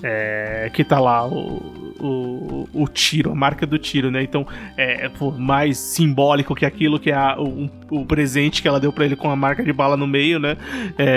Não poderia ser, né? De ela saber que de fato o Jimmy tá envolvido. Aí sim podia ser um ponto de virada total de falar assim, meu, não dá mais pra ficar com você, é super perigoso, vai cada um pro seu lado. Mas mesmo assim ela persiste, né? E eu acho muito foda a cena quando o Lalo vai confrontar o Jimmy, porque o Jimmy tinha falado apenas que o carro foi deixado pra lá e ele trouxe o dinheiro, né? E o Lalo vai confrontar ele porque o Lalo vai atrás pra ver, porque ele sabia que tinha alguma coisa estranha. Ele desconfia que o Mike tava agindo, sabe? O Mike e o Gus, no caso. E quando ele vai confrontar o Jimmy e a Kim, que usa os argumentos, sabe? Que defende o Jimmy, é meio que uma prova que ela tá lá pra ajudar ele de qualquer forma, sabe? Exato. Pô, eu acho muito foda toda essa construção de cena, mano, porque o Lalo, ele senta lá com toda boa vontade, risadinha, sorrisinho, e fala assim, meu, conta aí, o que aconteceu, vai? Tem todo o tempo do mundo aqui pra escutar. Eles estão cagando de medo do cara, né, porque sabe que o cara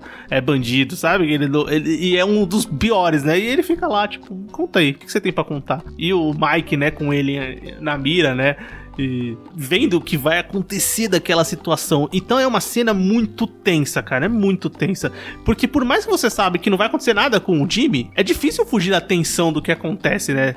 Que nem eu falo, apesar de você saber alguns personagens que vão continuar, a gente sabe que o Jimmy está no Breaking Bad, né, que ele vai se safar daquela, você fica pensando no como, e mesmo assim você fica muito preocupado com o que pode acontecer, principalmente pelo lado da Kim, né? Exatamente, você sabe que o Jimmy vai se safar, mas você não sabe a Kim, né, cara? Sim, pô, como eles entregam, velho, eles entregam demais, assim, é uma parte muito, muito foda. E falando mais do lado tem um personagem que eu acho também que tem um arco interessante nessa temporada, que é o Nacho, porque o Nacho, depois que ele tenta matar o Hector e o Gus acaba descobrindo, ele vira tipo um agente duplo, né? Ele fica trabalhando ali pro Gus, fica trazendo informações do Lalo pro Gus, e tem que dar um jeito de matar o Lalo, né? Porque o Gus quer que o Lalo morra, quer que o Salamanca se ferre, porque ele quer assumir todo o poder, né? E o Nacho fica nesse jogo duplo aí durante toda a temporada. E também a destruição pessoal do personagem do Nacho, né? E também o que o Michael Mando, que é o ator, entrega, é muito foda também, velho. Porque ele vai daquele ar meio que bem bandidão, assim e tal, e vai ficando tipo, meu, eu tenho que dar um jeito de sair dessa merda, eu tenho que dar um jeito de sair dessa merda, eu tenho que dar um jeito de sair disso.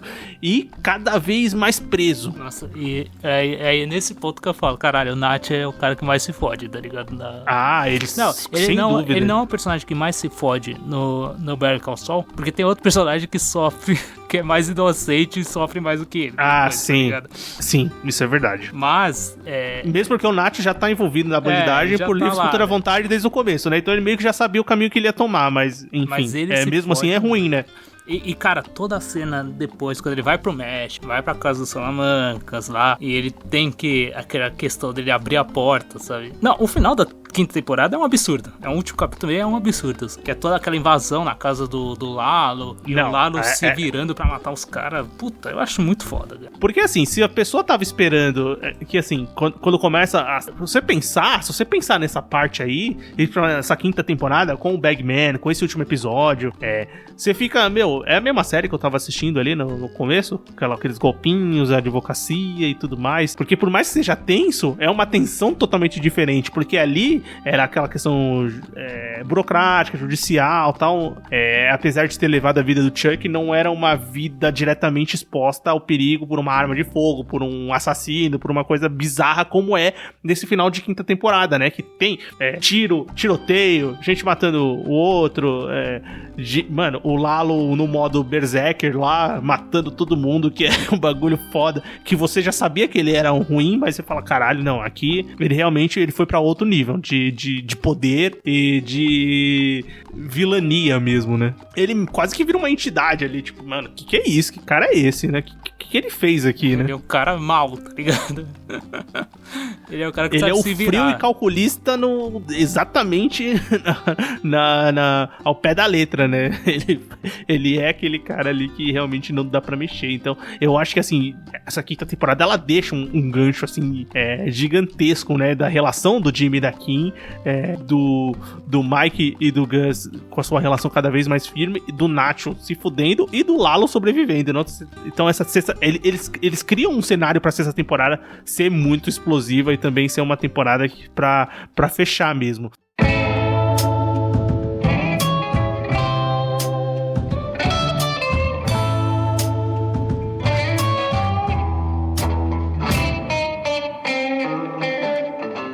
Aqui a gente vai pra uma sexta temporada que demorou um tempo pra sair, né? A temporada só foi sair em 2022, né? Terminou aqui nesse ano, né? No ano que nós estamos gravando esse podcast. E demorou um pouco mais pra sair por causa da pandemia e tudo mais. Foi uma temporada... O infarto também do Bob então, Odenkirk, né? Exatamente. Teve o problema do infarto do Bob Odenkirk quando eu tava gravando a série. Ele infartou no set e tal. Teve um tempo de recuperação. Graças a Deus se recuperou bem, voltou a gravar. E tem uma temporada que é dividida, né? Se eu não me engano, a quinta temporada acho que foi assim também, mas eu não vou dizer com certeza que foi uma temporada dividida em duas partes, né? Mas é uma coisa da AMC mesmo, na TV também acontecia isso, né? De você ter essa divisão de temporadas, né? A temporada saiu uma parte em junho, julho, e a outra saiu em agosto. A gente teve essa divisão de episódios, né? É uma temporada final com mais episódios que as anteriores, né? Com 13 episódios, as temporadas anteriores têm 10 episódios, então tem toda essa cara de fechamento. E também é a temporada que supera Breaking Bad no número, né? Breaking Bad teve 5 temporadas, Better Call Saul tem 6 temporadas. E aí? Vamos falar então da primeira parte, depois passar pra segunda parte e do fechamento da série, né? Eu acho, tipo, ela supera-se. Better Call Saul tem 6 temporadas, mas na verdade é meio, tipo, meia temporada Breaking Bad, tá ligado? Ah, é verdade, tipo, cada né? uma tem 5,5, digamos assim. Porque se você pensar o episódio 10 até o 13 é Breaking Bad, né? Não é Better Call Saul. Praticamente, sabe? Não, mas essa última temporada, cara, ela tem 2 fatos que são muito importantes, que é a resolução do Lalo e a resolução do Howard, né? Essa primeira parte, digamos assim, né, da temporada, né? A Kim e o Jimmy estão com o plano de acabar com a carreira do Howard, de fato, sabe? Porque eles querem pegar aquele acordo da Sandy Piper, né? E, pô, e não só isso, né? Não é só pelo dinheiro, é porque eles estão com raiva mesmo do Howard e eles querem acabar com a carreira do cara. É o que a gente conversou lá quando ele começou a falar da primeira temporada, né? Essa coisa foi enraizada ali no começo da série. E ela toma uma proporção e uma dimensão muito maior do que de fato aconteceu, né? Obviamente, a gente não se coloca ali no lugar dos personagens, sabe que eles sabem o que passaram, o que sente a reação do Howard, mas você, como espectadora, a impressão que se tem é de que eles foram longe demais, né? Eles falam assim, mas pra que tudo isso? Pra que fazer um plano desse? Pra que acabar tanto assim com a vida do Howard? Sim, cara. E o plano, cara, o plano é fantástico, sabe? Tipo, toda a sequência dos pontinhos que eles têm que fazer, as coisas que dão errado e eles têm que refazer. É fantástico, sabe? Eu acho que é o plano mais elaborado, é o golpe mais elaborado que tem na série, né? Uhum, com certeza. Porque assim, o Jimmy já foi fazendo picaretagens com o Howard durante a série, né? Então tem uma que ele contrata uma prostituta lá pra gritar num restaurante, tem uma que ele joga a bola de boliche no carro dele, num negócio assim. Então, essas pilantragens ele foi fazendo durante o Howard. Ele incomodou o Howard durante toda a série, só que aqui é o plano final, a execução final dos dois, né? Do casal contra o Howard. E essa primeira parte, ela vai trabalhar muito por parte do Jimmy e da Kim desse ponto, né? De execução desse plano contra o Howard. A gente tem um ponto muito importante que é o do Nacho. Sim, que é a questão dele fugir, né, cara? Ele tem que fugir porque os Salamancas querem pegar ele, né, cara? E eu acho que é uma conclusão muito triste pro cara, tá ligado? Tipo, tá certo, ele não é inocente, sabe? Mas ele foi o cara que mais se fodeu depois, assim, mano. Porque ele foi usado pra caralho e a solução final ele tinha que dar de algum jeito, sabe? Cara, eu realmente, apesar daquilo que a gente ter falado que o Nacho também não tava no caminho certo, mas você fica torcendo pra ele se livrar de alguma forma, né? E quando chega a parte que a gente vê que não tem escapatória pra ele, é bem triste, né? Porque, de fato foi tentado, o Mike é um cara que sempre tentou, né? Que viu ali uma pessoa boa de alguma maneira, né? Que se preocupava com o pai, a relação que ele tem com o pai durante toda a série é muito verdadeira, né? Então do pai é o que pega o Mike, né? Porque ele sente que, tipo, ele não conseguiu cuidar do filho também, sabe? Exatamente, tem essa relação próxima que eles desenvolvem, mas toda essa fuga no Nacho, ela rende ótimas cenas de ação, né? Primeiro tem umas cenas muito fodas ali de ação, principalmente com os gêmeos, foda, a cena do hotel, a cena... os gêmeos, né? A gente não falou dos gêmeos, mas os gêmeos do Breaking Bad lá, os da família Salamanca também, né? Que são os caras mais nice guys possíveis na vida real. Você vê eles nas entrevistas, mano. Os caras são super sorridentes, felizes, alegres. É muito diferente do que eles fazem do Breaking Bad. Mas eles são assustadores, né? Tanto foram no Breaking Bad como continuam sendo aqui no Better Call Saul. Eles têm alguma cena durante acho que a 4ª temporada, que tem uma grande cena de ação com eles também, né? Que é uma das primeiras partes que eles aparecem. Mas eles vão aparecendo ali durante a temporada. Então tem uma cena também grande aqui nessa primeira parte da 6ª. E ver o Nacho escapando, ter esses pontos, você fica na torcida pra que ele consiga se livrar de alguma maneira, quem sabe até fugir dessa vida bandida, só que não é o que acontece, né? Cara, eu acho que a conclusão é a primeira conclusão triste já da temporada, que já vem com outras na sequência, sabe? É engraçado ver que também que todo o panorama dessa primeira parte, que vai se relacionar direto com a outra coisa que acontece, é de achar que o Lalo tá morto, né? Que ele não poderia ter escapado daquela armadilha que teve no final da 5ª temporada, né? Então você também ter essa sombra de, pô, o Lalo morreu. E o Lalo planejando a vingança, né? Exatamente, ele planejando a vingança do que ia acontecer. E, bem, quando você culmina todo o ponto de lidar com o plano do Jimmy e da Kim pro Howard e como termina aquele confronto, primeiro que tem a parte muito engraçada é que o Howard chama o Jimmy pra porrada pra lutar boxe, né? Sim. Na mão. Vamos resolver nosso problema no boxe. Isso também. E o Jimmy apanha, né? O Jimmy toma um pau, porque o Howard é todo esportista e tal, né? E o Jimmy toma um pau, né? Mas depois eles vão pro outro ponto, né? Que o Howard meio que, tipo, apesar de ele entender um pouco, ele não consegue entender 100% do porquê fazer aquilo com ele, né? Então ele vai se confrontar diretamente com o Jimmy e a Kim. Cara, esse confronto é tão... Eu acho que é uma das cenas mais impactantes que eu já vi, tá ligado? O Vince Gilligan e o Peter Gould, eles conversaram com o Patrick Fabian, que vive o Howard, antes da temporada, né? Ele falou assim, ó, eu só vou precisar dos seus serviços até X data lá, que é o tempo de gravação. Ele falou assim, tá, já entendi, o personagem vai morrer. Só que eles não sabiam, e tipo, só contaram pro Patrick Fabian que o personagem dele ia morrer na temporada, mas não contaram pros outros atores, só foram descobrir depois lendo os roteiros, né? Eles não sabiam como, né? E eles ficaram ali pensando de como iam gravar toda a cena e tal, e fizeram ali de uma maneira magistral, porque assim, é aquele episódio, né? Quando eu falei que o Bagman, o 8º episódio da 5ª temporada, é um dos melhores, porque pra mim é pau a pau com também com esse 7º episódio da primeira... É o episódio final da temporada, né? Dessa primeira parte da temporada, da 6ª temporada, que é o Plan Execution. Porque, cara, é a conclusão do plano, que é muito foda, sabe? Aí o confronto do Howard, o que ele sente, sabe? Tipo, cara... Por que vocês estão fazendo isso, cara? Porque... E é um ponto que mexe muito com a Kim, né, cara? E a conclusão final com a cena do Lalo entrando o Howard, que é um impacto muito forte. A atuação, cara, extraordinária dos caras, do Bob Odenkirk e da Rhea Seehorn, cara, é um absurdo o choque que aquilo causa neles, sabe? E é a última cena, realmente, sabe? E o Lalo falando assim, não, pô, agora a gente vai conversar, sabe? Cara, você fica tão impactado e como conclusão dessa primeira parte é fenomenal, sabe? Cara, o Lalo chegando e assim, o primeiro encontro do Howard com o Lalo, e o Howard é um cara que tá 100% fora desse mundo, né? Então é aquele choque de mundos que não tem como existir, esse né? Esse é o cara que morre de uma maneira tipo, pô, o cara realmente não fez nada, ele não armou nada, ele não assassinou ninguém, não vendia droga, não era traficante, não fazia nada, sabe? O que ele fez foi ser cuzão com os caras, sabe? Com com a Kim e com o Jimmy, sabe? Mas, tipo, ele não prejudicou de uma maneira tão direta, assim, eles, de uma maneira... Ele não fez nenhum mal, de fato. E ele acaba morrendo de uma maneira muito cruel, né? Eu acho que esse é o ponto-chave, sabe? 100% cruel. E não só a forma que ele morre, né? A ação da morte dele, né? Mas toda a base baseada na morte dele, né? Que, tipo, como eles deixaram o cenário, como eles deixaram a imagem do Howard quando ele partiu. Obviamente, depois vai ter toda a resolução que vai piorar muito a coisa pra ele, né?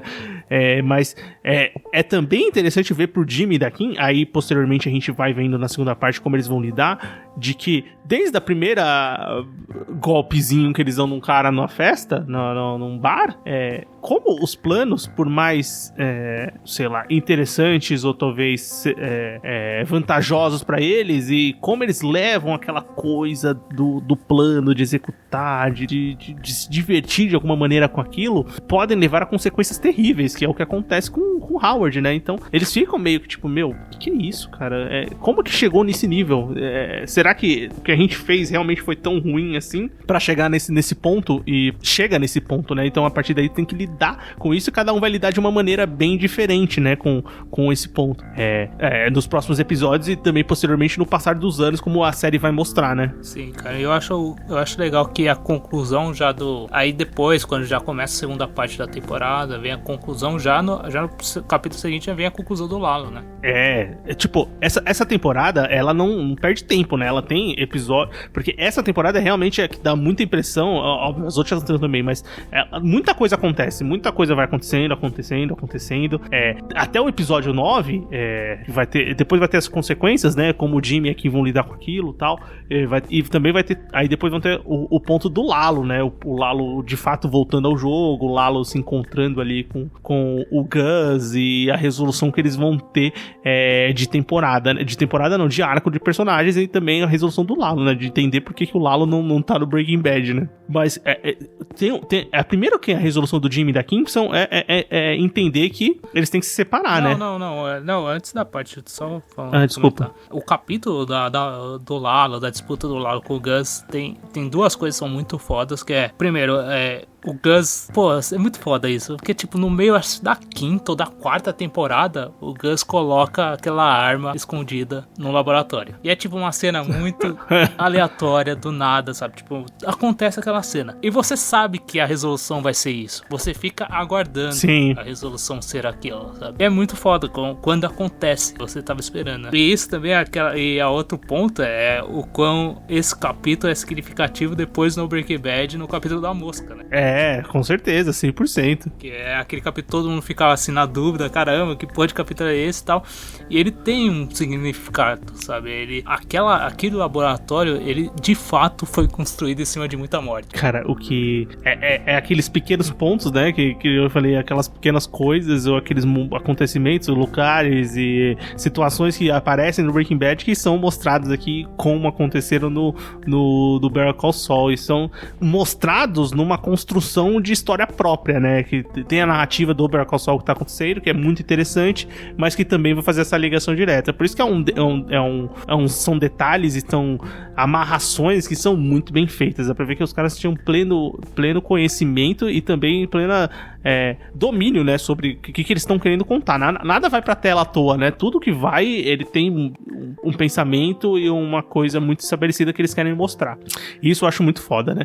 Porque resolve toda essa parte, e do Jimmy e da Kim também resolve a parte deles, que é entender, e principalmente isso parte da Kim, de que o relacionamento ali, apesar de se gostarem, ele não pode existir, né? Tipo, eles não podem ficar juntos, porque eles são merdeiros, eles vão fazer essa escalada destrutiva que vão atingir outras pessoas se eles continuarem ali. Um dos melhores diálogos da série é a Kim falando, cara, eu te amo, mas nós somos veneno um pro outro, sabe? A gente não pode ficar junto, a gente é muito tóxico um pro outro, sabe? Você desperta o pior em mim, eu desperto o pior em você, cara. E é o primeiro Eu Te Amo que eles trocam a série inteira, né? Sim. Que é a despedida. Da despedida eles trocam o primeiro Eu Te Amo. Ele não aceita muito bem isso, né, cara? Mas Não, ele ainda vê um tipo de escapatória ali, né? Sim, cara, e é o ponto final pra vir a personalidade de Saul Goodman de fato, sabe? Tanto que, se não me engano, o final do capítulo é muito mostrando ele já como Saul Goodman. Sim, é isso mesmo. E essa parte final da série, né, a partir do 10º episódio, a gente vai ter basicamente muita parte preto e branco e muita parte mostrando o pós, né? Onde o Sol foi parar. Lá em Nebraska. Pô, o episódio 10 eu acho muito foda também nessa temporada, que é o episódio que de fato a gente vê o Sol lá e tal. E ele acaba meio que, pô, ele se chama Gene, né? Agora, né? A nova identidade dele e tal. Ele Takovich, alguma coisa assim. E ele tem uma loja de Cinnabon lá, que é tipo um doce popular lá de canela. Deve ser. Eu imagino que tem a canela naquilo. Mas deve ser bom. A cara é boa. E, cara, só que é engraçado ver o quanto ele é atraído de volta à pessoa que ele era, né? Quando ele tem a primeira iniciativa de alguém que chama ele pra aquele mundo de volta, ele volta a ser o Sol. Não, volta a ser o Sleep Jimmy. Pior, né? Ele sempre foi o Sleep Jimmy. Não importa se é o Saul Goodman, se é o Jimmy McGill ou se é o Gene Takovich. Ele é o Sleep Jimmy. Sempre foi. Eu acho muito foda como traz isso à tona de volta, sabe? E traz muito à tona em dois momentos, né? O primeiro ele não querendo fugir mais, né, do cara. Ele já fugiu uma vez, né? Quando ele assume essa identidade. Então ele vai falar, vou aplicar esse golpe só e vai acabar, sabe? E que é muito foda esse golpe que ele dá no shopping, sabe? Pô, esse capítulo é muito foda. É muito foda. Porque tem mais aquele ponto do detalhe, né? De mostrando todo o ponto, assim. E detalhe, os capítulos são preto e branco porque quando eles mostram o futuro é preto e branco. E isso é uma coisa que o próprio Peter Gould fala, que o preto e branco é muito do que, tipo, o Jimmy, ele é um cara que sempre foi muito colorido, né? O Saul Goodman, né? Ele usava aqueles ternos todos coloridos e tal. Ele sempre se destacava de alguma forma. E pelos acontecimentos da vida dele, ele foi perdendo a cor de alguma maneira. Então o preto e branco é muito pra representar, tipo, como ele foi perdendo a cor e como aquele mundo se tornou aquele negócio lá, que ele tá num puta gelo, né? Num puta lugar distante. Então não tem mais aquela cor do sol pra ele, né? Ele é só um cara ali fugindo, passando um dia após dia, que perdeu a cor do mundo que ele vivia. Apesar de ser todo errado, mas era o tipo de identidade que ele tinha. Então é por isso a escolha preto e branco. Então tem esse episódio preto e branco que é pra representar muito bem isso e também representar o período que eles estão vivendo ali, né? Então tem esse ponto, né, desse golpe. É super tenso, né, mano? É super engraçado também o que tá acontecendo. E aquele cara lá, aquele que ajuda ele, que vai fazer a missão, é burro. Aí quando o cara cai lá, ele fica olhando e fica, caralho, mano. E agora, velho? Você fica muito tenso nesse episódio, né? Porque é um plano que foi muito bem pensado e uma consequência bizarra lá faz com que você fique tenso e pensando no que vai acontecer com eles, né? Ver como ele sabe dar o golpe, sabe? Ele sabe, ele tem um carisma absurdo, consegue entreter os caras lá pra ninguém notar, sabe? Ele constrói uma relação ao longo do tempo, sabe? É uma coisa que não é imediata, é muito foda, cara. E na sequência de episódios, né, que vai fazendo esse não só o que acontece no pós-Breaking Bad quando ele tá em Nebraska, mas também o que acontece ali em meandros do Breaking Bad mesmo, né? Sim. Porque o episódio 11, a gente enfim chega no episódio chamado Breaking Bad, né? Que aí sim tem Walter White, tem Jesse Pinkman, tem a relação deles, tem momentos ali que vão mostrar muito de como eles escalam a empresa que eles criaram ali de alguma forma pra níveis diferentes. Então é um episódio legal, assim. Eu gosto do episódio, apesar dele não ser um episódio assim que, pô, eu nem criei tanta expectativa, mas eu sei que as pessoas criaram muita expectativa porque foi anunciado que apareceu o Jesse, apareceu o Walter, e é um episódio foda, assim, mas dentro de outros episódios muito bons que tem na temporada, mas não é um destaque gigantesco. Sabe o que eu acho muito importante nesse episódio é que, apesar de ter essa cena com o Jesse e com o Walter, ela não rouba a cena, ela não é essencial, ela é só um ponto interessante pra você entender algumas coisas com relação ao Sol e o quão ele foi muito responsável por tornar o Walter White no Heisenberg, né? Sim, com certeza. Isso sim, isso é foda também, isso é importante, né? E aqui é muito mais claro, né, o fechamento que eles estão dando pras duas séries, né? Eles estão já, basicamente, na verdade, já fecharam o Better Call Saul regular que a gente tava acompanhando ali vai ter uma resolução maior de personagens, a gente sabe onde alguns personagens estão, porque tem vários personagens que tiveram arcos definidos, né? O Nacho, o Lalo, o Howard, o Chuck, vários dos personagens principais já foram definidos, né? Aí, o Lalo, o Nacho, o Howard, o Chuck, o todos Mark, morreram. Todos morreram, tá ligado? Nesse momento. É verdade, todos morreram até aquele momento. Toda a gente já sabe qual foi o destino final deles, morte. Mas tem esses outros personagens que estão aí ainda, que a gente quer saber o que aconteceu, o que aconteceu com eles, como eles vão resolver isso, né?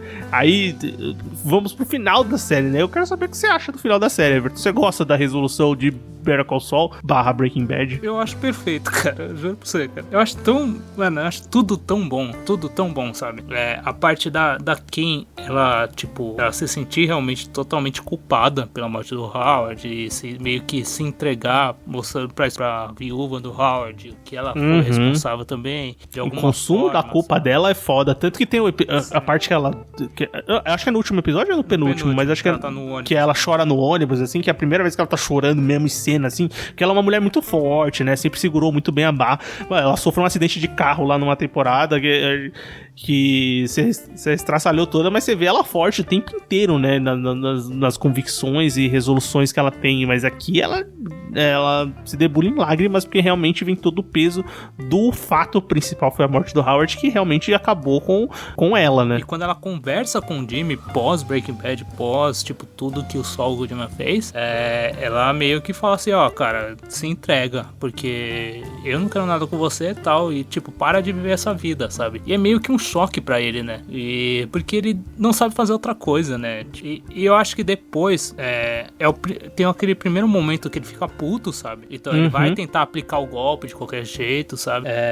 Mas depois, quando... Na parte final, quando ele já é preso, sabe? E tem toda a negociação dele querendo mostrar as coisas, sabe? Ele tá dando um jeito de fugir de novo, né? De se livrar da justiça, né? Diminuir a culpa dele. Cara, a cena final do julgamento dele, eu acho tão brilhante, sabe? Tudo. Quando ele pede a palavra, quando ele fala que, cara, o Heisenberg, o Walter White, ele não teria feito nada se não fosse por mim. Porque, você pensa, realmente, de fato, você se lembra disso quando você assistiu Breaking Bad? Quando aparece o Saul Goodman, é que muda de figura. É que muda totalmente de figura. Quando aparece o Saul Goodman, cara. Então você pensa, puta, realmente, ele é essencial e tal. E ele começa a meio que expor não só isso, tudo que passou o Chuck, toda a parte do Howard, tudo que ele se sente culpado. E o que eu acho muito foda é que, ele não fala isso pra juíza, né? Ele não tá falando pra juíza. É verdade. Ele tá falando pra Kim.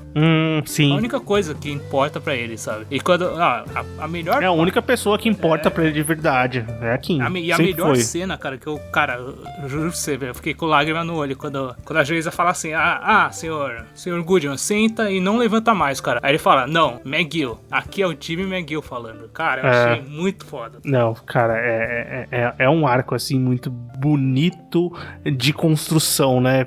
Porque é realmente um fechamento, assim, que eu também acho, assim, muito foda, muito bem feito. E, cara, é aquele arco de pseudo-redenção, vamos dizer assim, porque é difícil de redenção no caso de tantas pessoas que foram atingidas, né? Mas que é o caminho mais bonito que ele podia ter escolhido pra tentar remediar alguma coisa que aconteceu, né?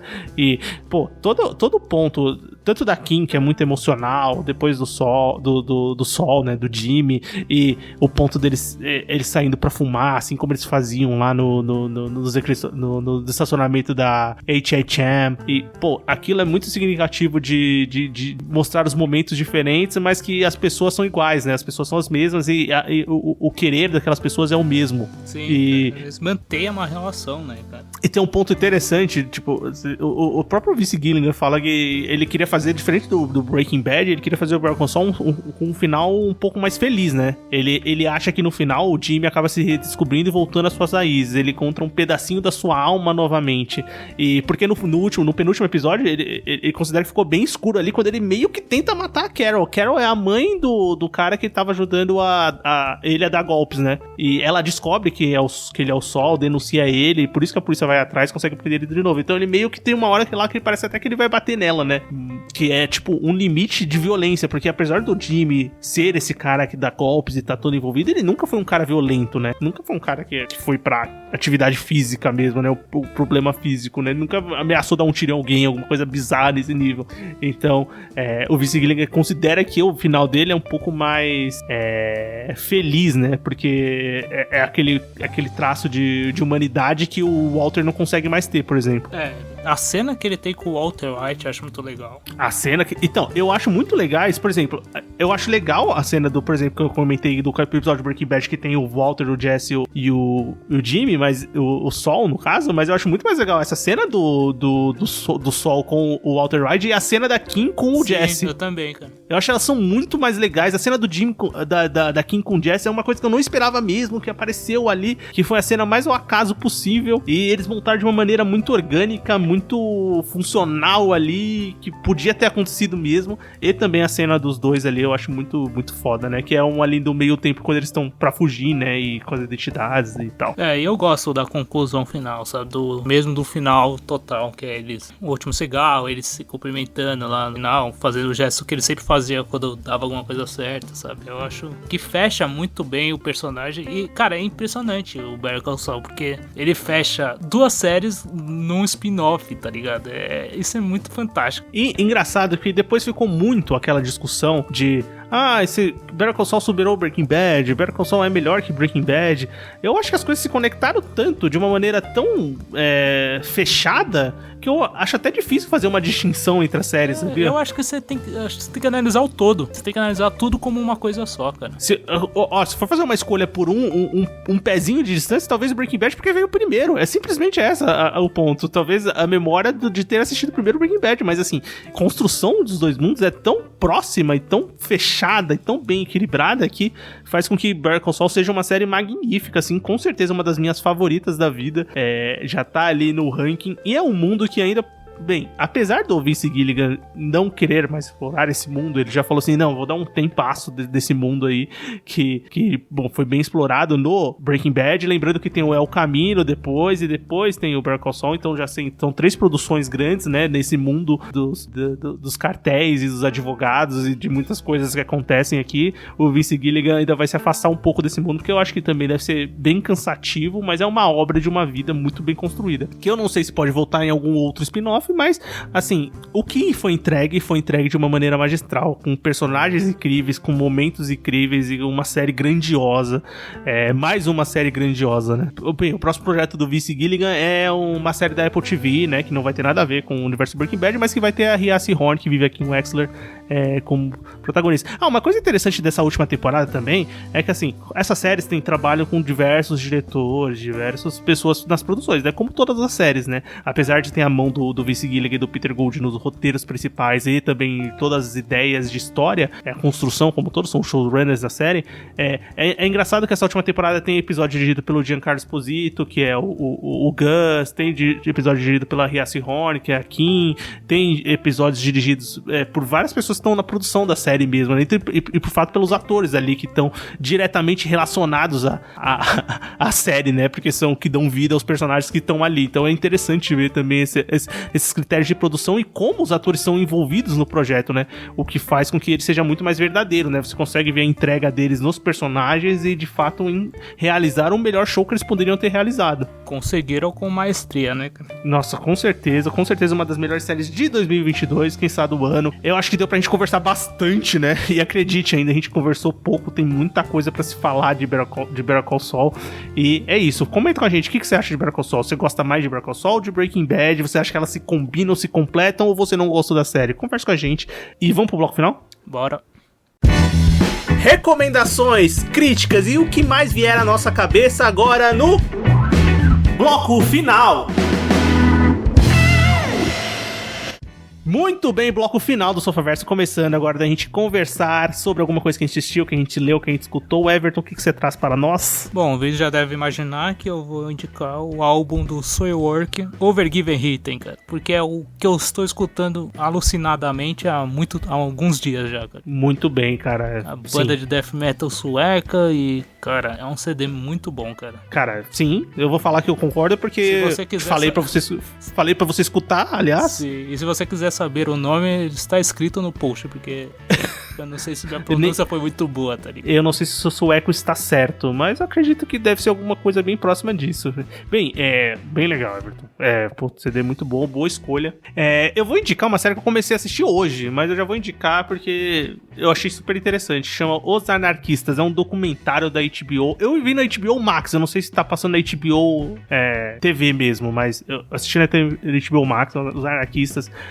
Sobre uma história de um grupo de pessoas que decidiram virar anarquistas. Isso resolveram ir contra o sistema, não pagar mais imposto e tal, então se mudaram dos Estados Unidos, tinha que ser americano rico ali, obviamente a pessoa tinha condições de fazer isso, então começa com o Jeff Brinwick, se eu não me engano é o nome dele, mas eu sei que é Jeff, e ele é um cara que investiu em empresas de economia tal, em mercado financeiro, e depois partiu pra Bitcoin, criptomoedas, quando tava bem no comecinho da coisa, e ele decidiu que não queria mais essa vida de responder pro governo e tudo mais, e falou, vou pra Acapulco criar a Anarcopuco. Anarcopuco é tipo uma convenção de anarquistas. Ele foi pro hotel da Chaves, cara. Exatamente, é quase isso. Aí ele foi e fez essa convenção, aí chegou um monte de pessoas que queriam também esse tipo de vida, né? Se mudar e tal, sair das garras do governo, e se mudaram. E aí a partir daí, meu amigo, vai aparecendo cada doido, cada pessoa e cada coisa que vai acontecendo que, bem, só assistindo a série pra descobrir, tá lá no HBO Max, são 6 episódios desse documentário. Pô, e o que eu assisti tá bem interessante, certo? Certo. Muito bem, ouvinte, espero que você tenha gostado desse episódio, ficou um pouco mais longo, mas tinha muita coisa pra discutir, pra conversar sobre essa série incrível. Converse com a gente sobre Better Call Saul ou qualquer outra série, filme, anime, qualquer coisa que vier à sua cabeça. Procura a gente nas nossas redes sociais, Twitter, Sofaverso, Instagram, Sofaverso. Pode mandar um e-mail pra gente, podcastsofaverso@gmail.com. Pode procurar a gente no Telegram, a gente tem um link de convite aqui no post do episódio pro grupo que a gente tem lá, então entra lá, você será muito bem-vindo. Vamos conversar sobre tudo isso, sobre os episódios, sobre outras coisas, e também, obviamente, para continuar escutando Sofaverso, procura a gente na sua plataforma de áudio favorito. A gente tá no Anchor, tá no Spotify, tá no Deezer, tá no Amazon Music. Procura a gente na sua plataforma favorita. Se você não encontrar em alguma, conversa com a gente, fala qual você não encontrou, que a gente vai tentar disponibilizar o mais rápido possível para você escutar o podcast. E é isso, semana que vem tem episódio novo. Valeu, obrigado. Falou, até semana que vem.